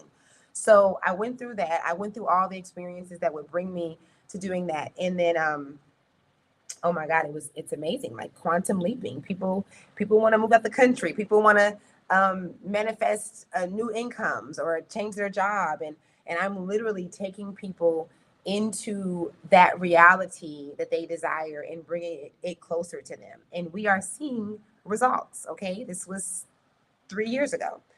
Um, and my reviews are there. Like one thing I've always had is reviews. Like I've never not had reviews. People, I share them. I didn't have the platform to share it, but I would put them in my story, like real ghetto advertising, just putting them anywhere, because people would want to share their experience. So that was very helpful for me, but it was still frustrating at the time.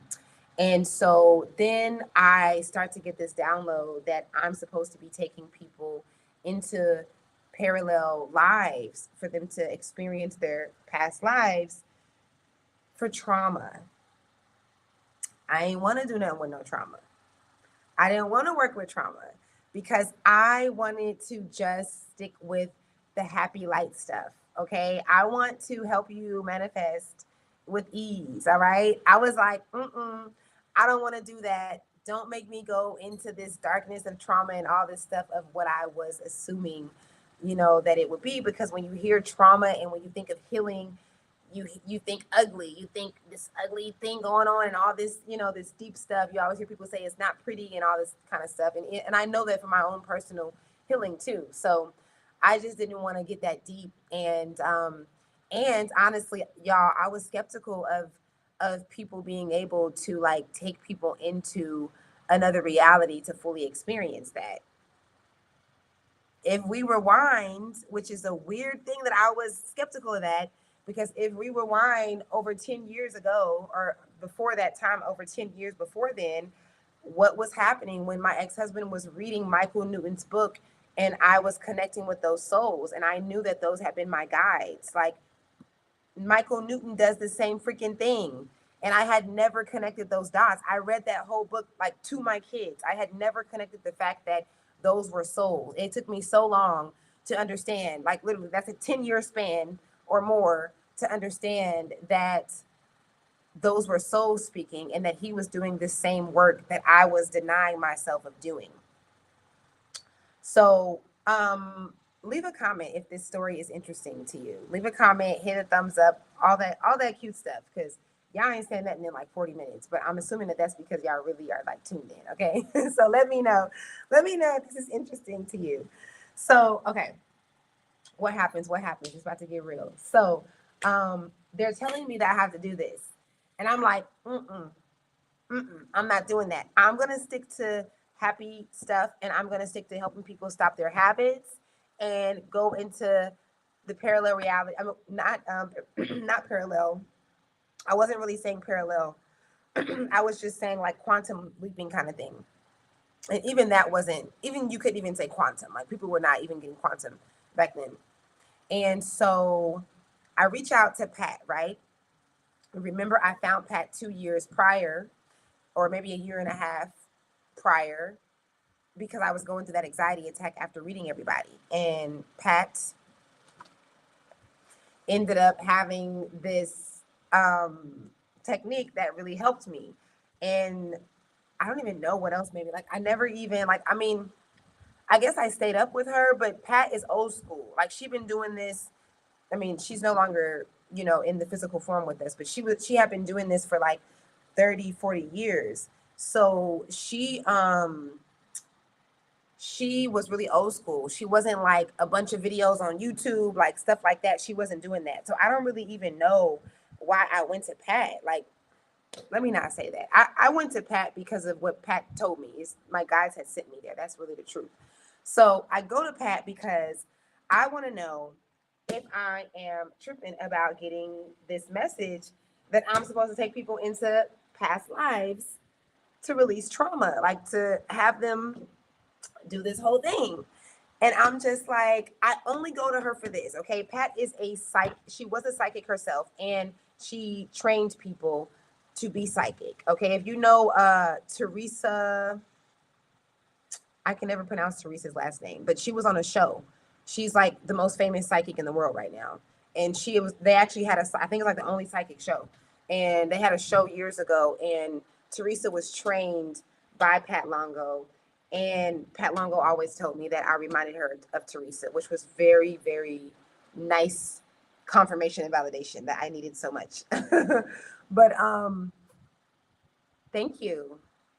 Thank you so much, Denise. Is your name Denise? That's right. Um, so okay. I am talking to Pat, right? Pat is a reader. I am not trying to step into this whole like medium thing or nothing like that. Mind you that my friends have been telling me though, my psychic friends, one of my friends, shout out to Ghetto Medium, she's on YouTube too. She been like cussing me out for years because she's like, Dayla, do the readings. You need to do the readings. You're supposed to be reading. Jennifer will always be one of the most biggest like things in my life. She will always be one of the most biggest transformation like pivots in my life because she was not afraid to cuss me out. Okay? She was not afraid to tell me you are really not understanding what you are. Like you are really in denial and most importantly, Jennifer was the first person to tell me that I am channeling beings that are called galactic. Like I knew since I was a little girl that they were not from this planet. I knew that they were they were planetary and not from here, but I never knew what to call them. And I ended up getting a reading with Jennifer about 2 years prior to this.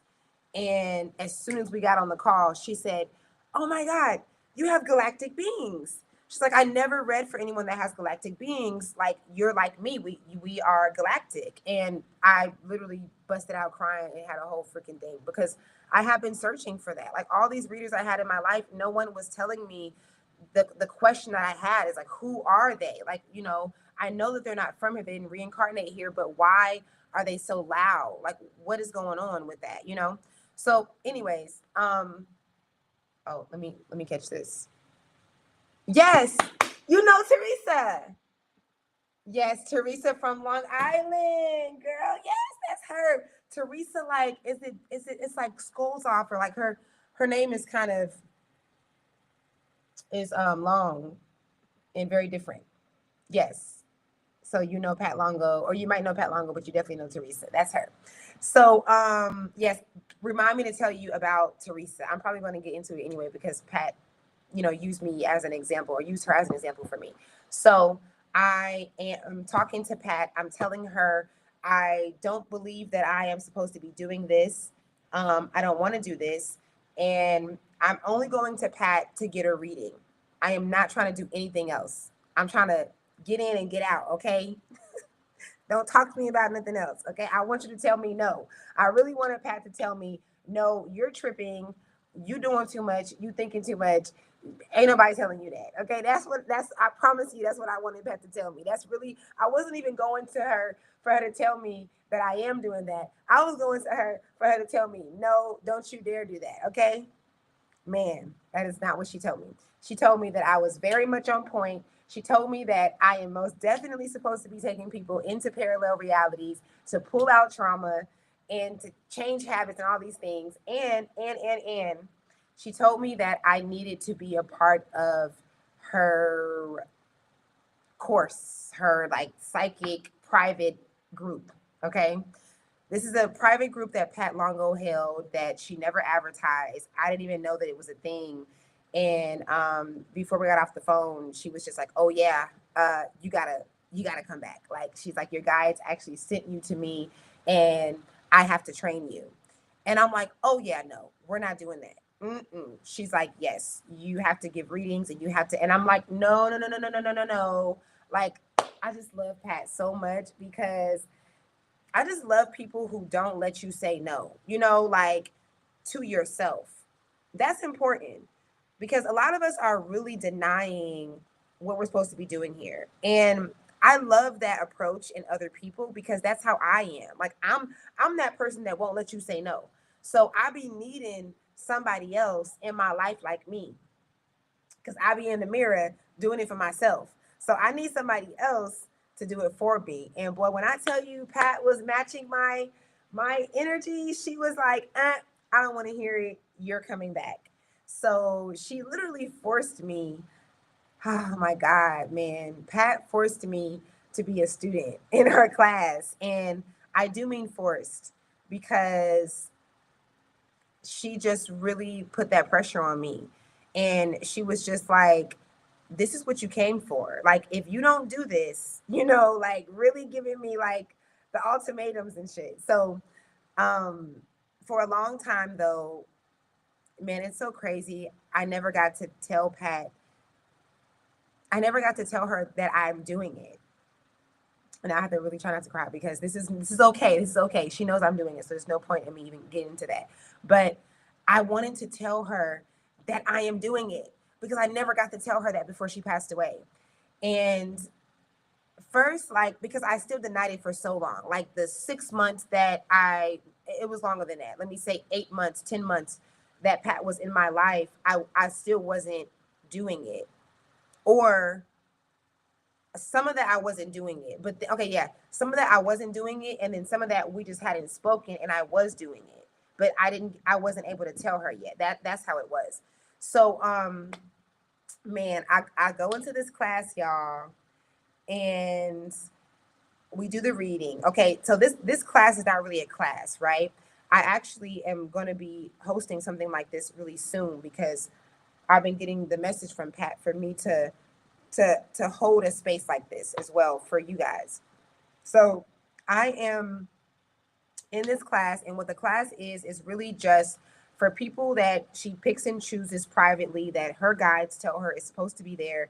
And she just puts us all on a Zoom call, and we just take turns reading each other. That's really it. It's not even like she's like teaching us how to read. She's just setting up the space for us to be weirdos. And that's literally what I used to say. Like, when I used to speak in the class, I used to be like, thank y'all so much. I needed this space for me to be a weirdo, because I know that this is considered weird for me to be a crazy person.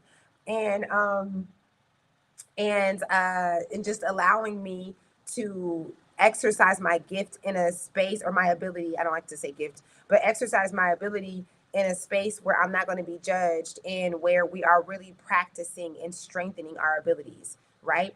Now, that's what I was saying later on, but I'm going to say the first two classes were horrible for me. Okay, we do the thing. She's switching us in all these different rooms. I'm reading people, they're reading me. I think it was like every 10 minutes we switch. Lord. In the moment, I wasn't really feeling anything. But afterwards, the first day, I felt the same thing that I felt after I left the group at the No Boundaries retreat. I felt that same anxiety.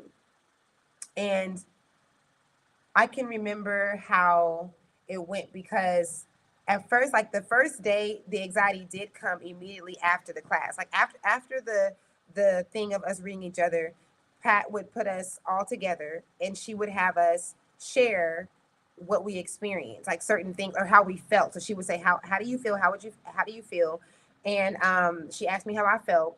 And I think I was new. First of all, you guys, I was new to this private class, and every single time I did this, like, multiple times for months.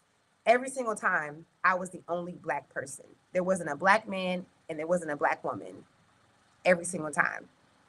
That's crazy to me, but we'll talk about that later. That says so much to me. But so she asked me how I was feeling that first time, and I was like, I do remember immediately feeling anxiety. I was like, "Whoo, that was a lot." I was like, "I feel weird. I don't like that. I don't like this. This feels really weird." You know, like me reading for people, which I've done my whole life, has not been done with a title on it and with like the pressure that I'm reading. It has been done with me naturally speaking to people like I do, and I'm just coaching or I'm just speaking. You just give me a little bit of information, or maybe not, and I'm just coming through with the wisdom, right? So to put it under the category of me like reading, that was a thing for me. Like I didn't want to connect with that. Even back when Jennifer was telling me, like, yes, you are. That's what you're doing. You've been doing this. And I'm like, no, you know. So I'm like, I'm supposed to write a book about you guys. I'm not supposed to I'm over here thinking like I'm just supposed to tell people about you guys. I'm not actually supposed to be one. So I felt horrible that day. I remember explaining in the thing, and she told me that first day she said like to the class, she was like, Dayla reminds me of Teresa, because Teresa was Pat's like life changing um what do you call it, student. She talks about her in this book, The Gifts Beneath Your Anxiety, because Teresa's the one that changed Pat's life and made her realize, like made it come full circle for her that we really do have gifts beneath our anxiety. And Teresa did that because Teresa was super sensitive. She was like myself, a child of anxiety and a child of eczema, a child of nose bleeding, a child of really bad toothaches, like all these things that we think are just like physical things, but they're actually because you are a sensitive being. You are literally coming in from another space and time, remembering who you are and feeling it all at once, right? So, yeah, that was that on the first day. And I had really bad anxiety after that, and I hated it. And I didn't want to come back. And I remember in the class, I told everybody, I don't actually want to do this again. And Pat was just like, I know you sound just like Teresa, but you are going to come back. And I was just like, no. So I came back the next week. We did the whole course again. I mean, the whole thing again, reading each other. And this time, I said that I felt better. At the end of the class, I'm like, I think I feel better. I still don't like this. I don't like that you're making me do this, but I feel better. That's what I said, right? We got off that call, and I have an anxiety attack. I completely lose my mind. I completely lose my freaking mind. I cannot explain this to you guys. You guys are not going to be able to probably even get this unless you have this experience. It's going to just sound crazy and weird to you. But I start to question my entire existence.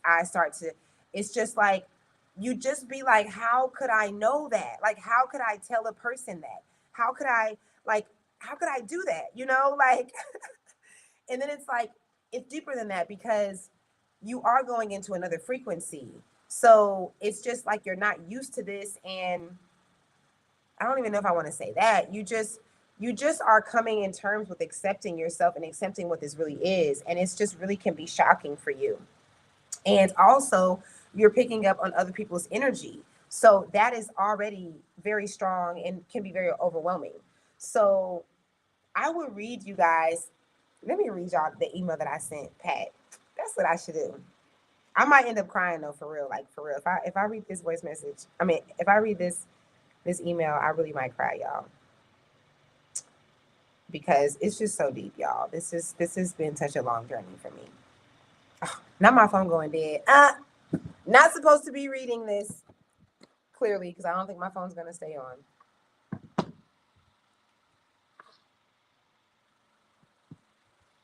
I'll just see if I can do it. If I can't, then who cares? I'm just not supposed to. But yeah, I sent Pat this email, and see, let's get real deep on this one, okay? This is a very sensitive, important subject. I don't know how I would even find that email though, because I sent her so many emails. Um, this is important because how do I say this without people being weird?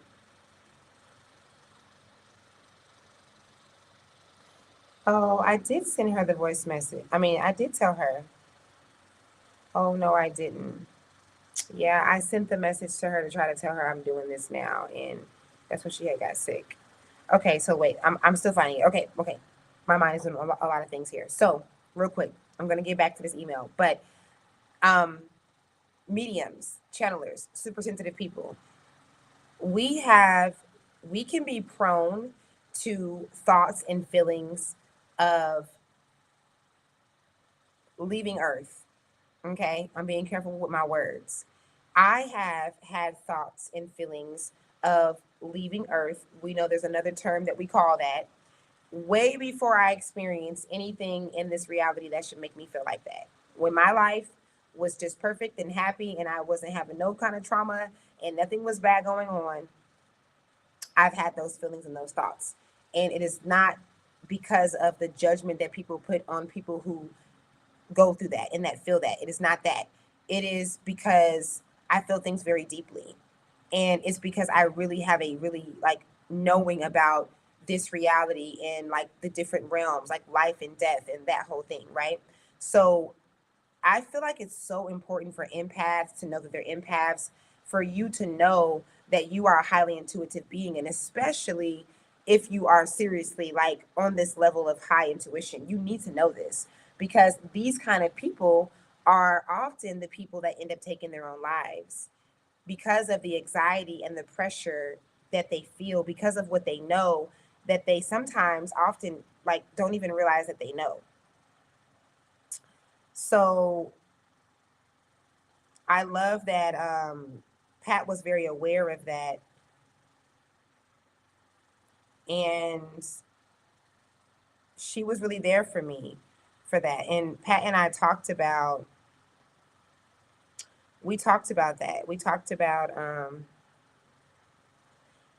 about the importance of people knowing this because you could be prone to that. I bet if I type in anxiety and losing my mind, it will come up. Let me see. Oh, oh, oh. Was that it? Okay. I think this is it. Okay, guys, this is real. This is like my real feelings in the moment, okay? So this is after the second class that I did, right? And I'm not knowing that I picked up on a bunch of energy and I'm having feelings now that weren't like I remember being cool. Like I remember being fine and being like, "Oh, I feel good. Let me chill." And da da da da. And then it just went like just plunged into this whole thing. And so I messaged Pat. I email her and hey there, Pat. I hope you are feeling great. Damn it, that's not it. Oh, maybe it is. And I was just trying to I was being very controlled. I was trying to control myself.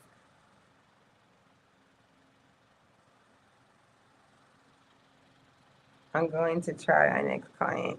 This is when I was really trying to do the thing, the MDR sessions and starting to accept it. Damn, that wasn't it, y'all.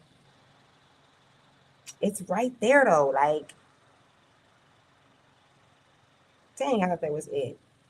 Because I did still obviously we talked about anxiety more than once. Damn. Okay, is this it? I'm sorry, y'all. I'm so sorry. Okay, real quick, just give me 1 second because I want to read this to y'all. It's just so much better to get like a live thing, you know? Let me know if y'all have any questions. Let's answer questions. Let's do that in the meantime while I'm trying to find this real quick. It's gonna take me like 2 minutes, swear.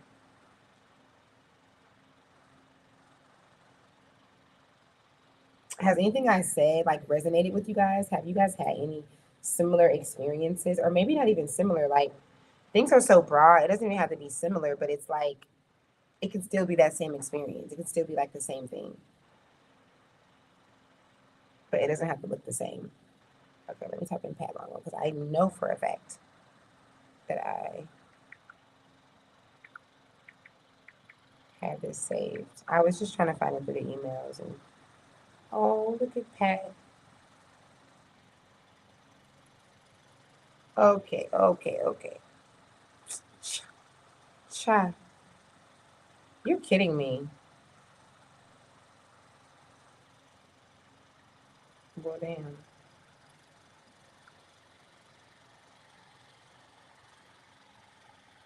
Okay. Well, I am recording, so if I don't get to find it, then I will just post it. I mean, I'll be able to come back and do and read it. That's lame though. And the Libra in me is like, when I want something, I mention anxiety so much though. Me extreme anxiety with also making started having anxiety. I locked myself. Let me see. God damn it. All right, y'all. I'm not gonna find it clearly. Let me see. Oh, because Pat, one day she was like, the class was supposed to be on the next day. This is how much anxiety I was having about doing this, y'all. The class was supposed to be the next day, and Pat messaged me and said, "Hey, I wanted to tell you that class is today. It's on Sunday." Da, da, da, da. And I said, "Oh no!" The anxiety that came over me reading this, my energy was preparing for tomorrow, not today, Pat. Like I said, "Oh my God, could you not do me like that?" Okay, so it got to be before that. Thank you so much for understanding. I can't wait. Da, da, da. Damn, y'all. I wanted y'all to be able to really feel. Oh, I think this is it. Very interesting for me to say the least. I can't wait for the next. Da, da, da. I feel emotional overwhelmed. This is it. I found it. I've had a similar experience happen to me. Really, lately I've been finding myself saying things out of the blue that initially doesn't make sense. Nice. This is good. That is good. It's not you. It's not only you. It's not only you. Y'all, I've been telling y'all, first of all, if you haven't been having these experiences before, coming into where we're going, you're going to get this. Like, we're going into the new earth. Open contact is coming, you guys. Open contact is technically here. But by the time we are reaching the end of 2027, open contact is going to be on like full throttle mode. Okay. You guys are going to be saying things and channeling. You're going to see people that were just one day in one belief, and all of a sudden they're just so open. And yeah, we're going to be doing that. So it's happening. So let me read y'all this email. I think I found it. So I say, "Hello, Pat. I hope everything is great with you. I wanted you to know I appreciate the space you've created for people like us. It was very interesting for me, to say the least. I can't wait for the next class, but I also feel a lot of anxiety right now. I feel emotionally overwhelmed. I've cried a few times since the call, and I'm not sure why. I just don't like I just don't like this feeling. I just want to get past this and do what I'm supposed to do, if I'm supposed to do anything when it comes to this ability. If not, I want them to leave me alone so I can just be normal. I don't okay, I'm not gonna cry. I don't understand why mediums and channelers never talk about this part. If it's normal for everyone, sort of like a rites of passage for everyone, then why aren't there support groups? So I'm talking about like everyone that is like mediums and channelers. Like, if this is normal to go through like this thing where you kind of go through like the journey, the hero man's journey. If you guys ever heard of the hero man's journey, where it's like you don't know your gift, you don't know your ability and what you're capable of, and then you go through these series of events that bring you to light, to knowing that, and then you got to go through trials and errors to understanding that, and then you come out on top. It's the story of all the movies. It's all of the movies where there's like a hero in it, and the hero has to get strong and learn their abilities and practice and things like that, and then they come on the other end knowing and helping, and like it's that journey, right? And so I've already talked to Pat about my frustrations, and that's why I'm saying to her in this message, like, if this is so normal, if all of y'all have done this, how come y'all not saying shit? Like, I was genuinely frustrated. And so I said, like support groups. And I had searched for a long time, for years, for support groups. I actually created one. Oh my God, I forgot. I created a support group that had like one person in there. I should go find that. That was years ago. That's so funny. Okay, so I searched this past week and nothing about being in denial about this ability and trying to cope and get out of my own way to channel when it's time. I really feel like I need to talk to someone who understands. It makes me feel how I felt as a child of being tired of being here because it's so hard knowing things and feeling like this here. Earth is too dense for me. Okay, so that wasn't so emotional like I thought. Okay.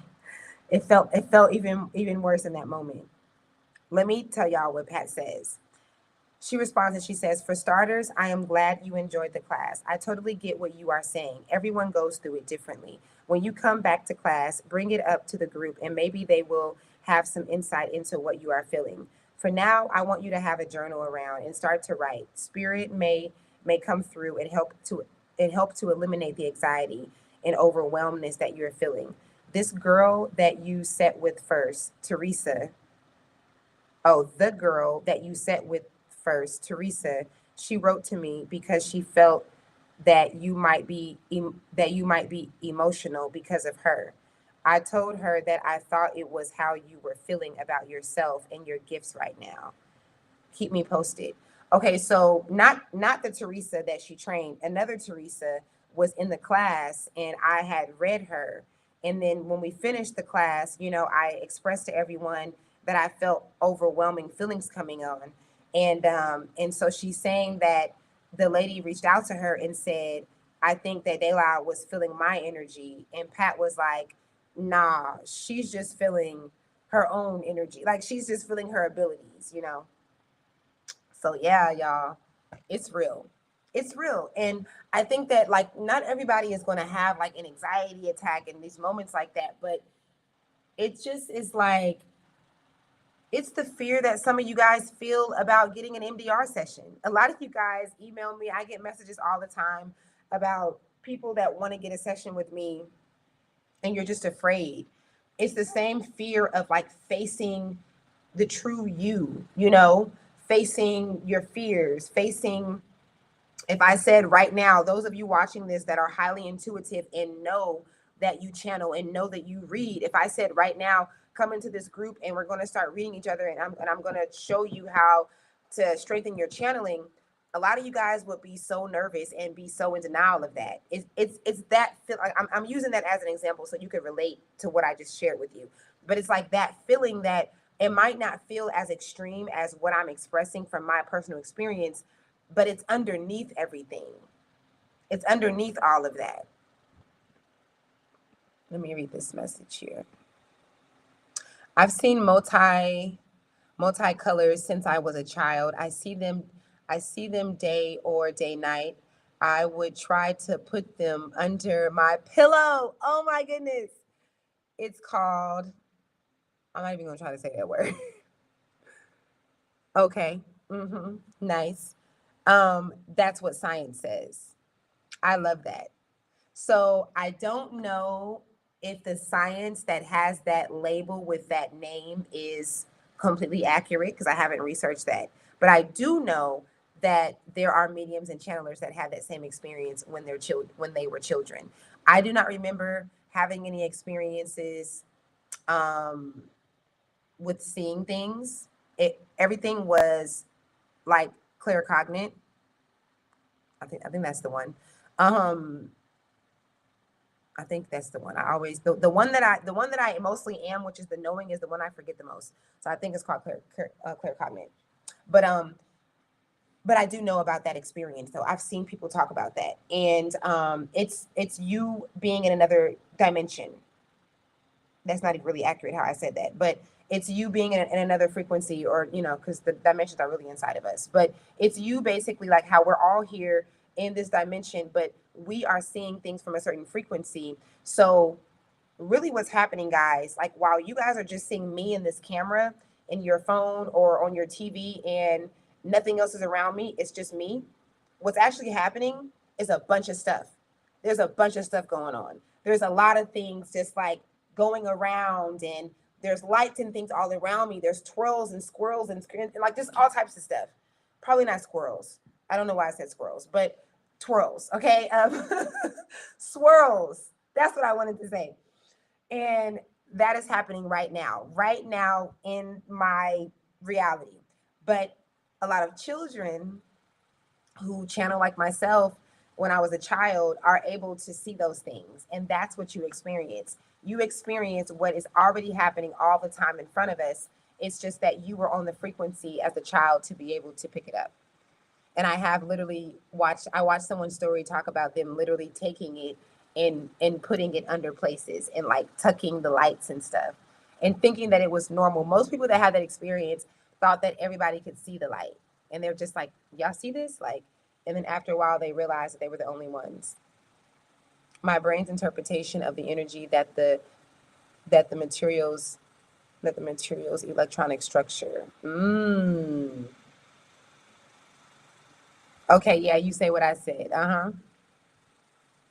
Yeah. That's dope. That's dope. Even your interpretation is probably you channeling. It's probably just not you. That's dope. Yeah, y'all. So I end up, going through that training under Pat. And it was really cool too because the other day I was having a moment. I was having a sad moment about Pat. I just have to accept that I was not able to tell her. I was so excited to tell her because she knows how much I was denying, doing it. And I'm always the one like pushing people and showing them who they really are and helping them get to their light that I really felt like, oh my God, like I owe her this. Like I owe her to tell me like the work that she put in to do what I've done for so many people. It worked, like it helped, and I'm doing it. But I do understand that obviously she knows. But I was having this moment the other day. This was just like maybe 3 weeks ago, and I could feel Pat telling me that I needed to create a space like this for other people. I've heard this already from her before after she passed, but it just was really strong in this moment. So I'm literally in this moment sitting right here at my desk, and I am getting sad and I'm thinking about her and that whole thing. And in the moment of me having these thoughts, I get an email. Somebody emails my business email, Daylight Earth to School, and they are telling me how grateful they are that I suggested Pat's book because they read the book and the book has changed their life. I am literally in the middle of this moment. And then, like, what was so cool about it is because while I was feeling her tell me, like, yes, like, create this space for people, she was saying, like, share my book, share my, like, in the middle, I'm like, I'm hearing this, like, share my book, share my book. And I'm like, am I, is this her? Is this me? Is this us? Like, I'm like questioning it, but I'm also feeling it. And then I get this email in the middle of that. And the lady was just breaking down to me how the book has changed her life. And she was like, I know I'm not an empath, because Pat talks about empaths in the book. She's like, I know I'm not an empath, but she was like, I'm so glad I picked up this book because she's breaking down like you don't have to be an empath. It's not just about empathness, and the different levels that Pat breaks down, like the different symptoms and stuff that you have and all these things. And the girl who sent the voice message, the woman or the lady was like, you are so lucky to have been trained by her. Like she was just like, this is so cool that you manifested this reality. Da, da, da. Like I was like, damn, like I really needed to be like, kind of brought out of that feeling that I was feeling, the sadness that I was feeling, and to get that confirmation of what I was getting. So I thought that was so cool. And I'm not gonna let that sleep. I mean, especially for the simple fact that my guides are always telling me us that we need to do better in the spiritual realm, like when it comes to our abilities and our practices, like that we need to really step our game up. I'm just gonna say it how it comes through. We need to step our game up because when we're talking about spiritual practice, we are so caught up on Ifa stuff and the same kind of like African center practices, and nothing is wrong with that. Like that is there because it's supposed to be, but we are really missing there's a big gap between us and understanding like consciousness and like quantum, like the quantum stuff. And I don't mean like the TikTok university stuff that like you can find Black people talking about it now, but it's like regurgitated stuff. I'm talking about like, why aren't we the ones writing the books? Like, how come every single book that I own in here, unless it is an African centered book, if it's a book that has assisted my children and I with understanding these things about frequencies and all these different things that I have been my whole life, it's no one that looks like me. They don't look like me. And so yeah, that's just a huge thing for me to help like pass on that torch with that space that Pat created. And Pat understood that about me being a Black girl and being the only one. She understood that. Like we briefly talked about that actually. So yeah, that's a thing. Um that's it. That is probably not even half of my story, but still a very big portion of it that I was able to share. Um I started, doing these sessions now. Ooh, why you do that? Hold on, y'all. I know, my thing didn't get full. I think, you see how ashy that is? Look how ashy the screen is. Ta-da. Um, yeah, I think I'm gonna wrap it up right there, and I'll come back and tell more. Yeah, I have too many dang stories. I was talking to Jesus the other day. Jesus was talking to me. It was in my session. I haven't shared this. I haven't shared this because of the conflict and the contrast of everybody's beliefs and stuff. But I was talking to Jesus. This was actually like a month ago. I was doing a session with someone who is, um, in the church, and she was doing an MDR, and we wanted to speak to Jesus, so he came through, and Jesus told me to tell my story. He told me that that's what I needed to do. And that's also what prompted me to come on here and do that, especially since the person was like getting the misunderstanding of like why I say Earth is school. So I was like, you know what? Let me just listen to Jesus and tell my story, because my story is hard to tell, y'all. I feel like my story is hard to tell. I lived a lot of lives in this timeline. Like, where do I even begin? Like, do I start with my marriage of 10 years? Do I start with, like my journey here? Like, it's all over the place. Like, am I coming from this thing that I shared here about my channeling? Like, what level? But I guess it's all one. So yeah, that's it. I hope that you guys enjoyed this. How long have we been on here? This is like I haven't done a live this long in a minute. I used to do hours of a live, y'all. 4 years ago, I used to be on live. I have one live. It's my longest live. It was like 4 hours. But I wasn't talking to myself. People was in there. Like we were going in. That's why I end up, besides me telling the story, that's why I end up on live so long, because you guys end up making me say more stuff. But yeah, I really appreciate you guys for tuning in and sticking with me throughout this story. I think my camera, how can my camera be full? Is my camera full? That is crazy. No, it's not. It's not full. Damn it. I just missed that. I didn't record that part. Okay. I thought it was full. For some reason it went out. So yeah, I'm gonna get out of here. I'm scared to look at the time because I have a session in the morning. 3, 4, 5, 6, 7. You ho, why is it not recording anymore? Yo, what is going on? Okay. Well, I appreciate you guys. Please hit the thumbs up if you enjoyed this video. Let YouTube know that your girl is on here doing her thing.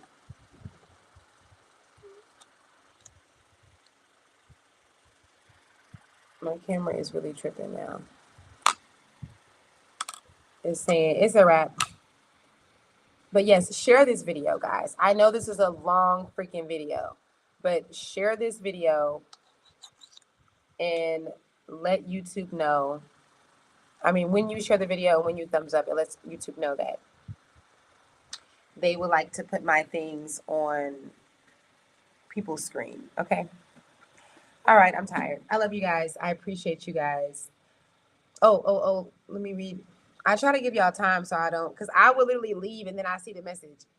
I followed you for a while. Didn't know it's been 5 years in Senegal. I know, right? Wow. You always inspire me. Thank you so much. Thank you for sharing that. Time is crazy, right? Because how and why and when and where? How could it have been 5 years already? That's half a 10. I'm almost here for 10 years. That's how extra I am, y'all. Like, that's just like a whole reach. But it is like that because I feel like we only been here for like 2 years.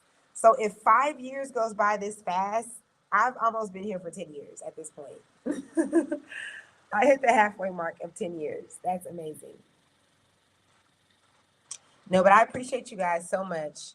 You're welcome. You're so welcome. Thank you for watching and tuning in. Thank you for staying this long because I probably take a long time to tell a story. But if you guys are interested in any of my services in receiving any mentorship and channeling or an MDR session for me, you can reach me on, why is my camera off again? You can reach me on my website, earthisschool.com. Here we go. You can reach me on my website, earthisschool.com. You can also just email me directly, or you can contact me through my site. And my email is dayla@earthisschool.com. I appreciate you guys. I love you guys. Thank you so much for being here. I genuinely appreciate your support. And I truly feel like when I am on here speaking and sharing myself, that I am not for everyone. I am for individuals. I am for, like, if you are still here and you're still watching this, this is really for you. Like, dead ass. I know that's not the traditional spiritual way that somebody would say it, but dead ass, this is your guide speaking to you, okay?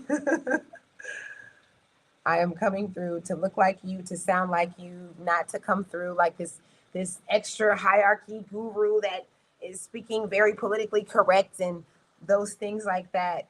That's not why I'm here.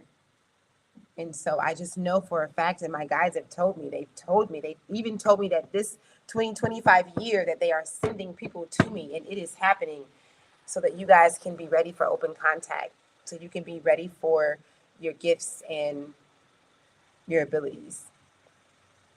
All right, y'all, until next time, thank you for rolling with me. Peace out.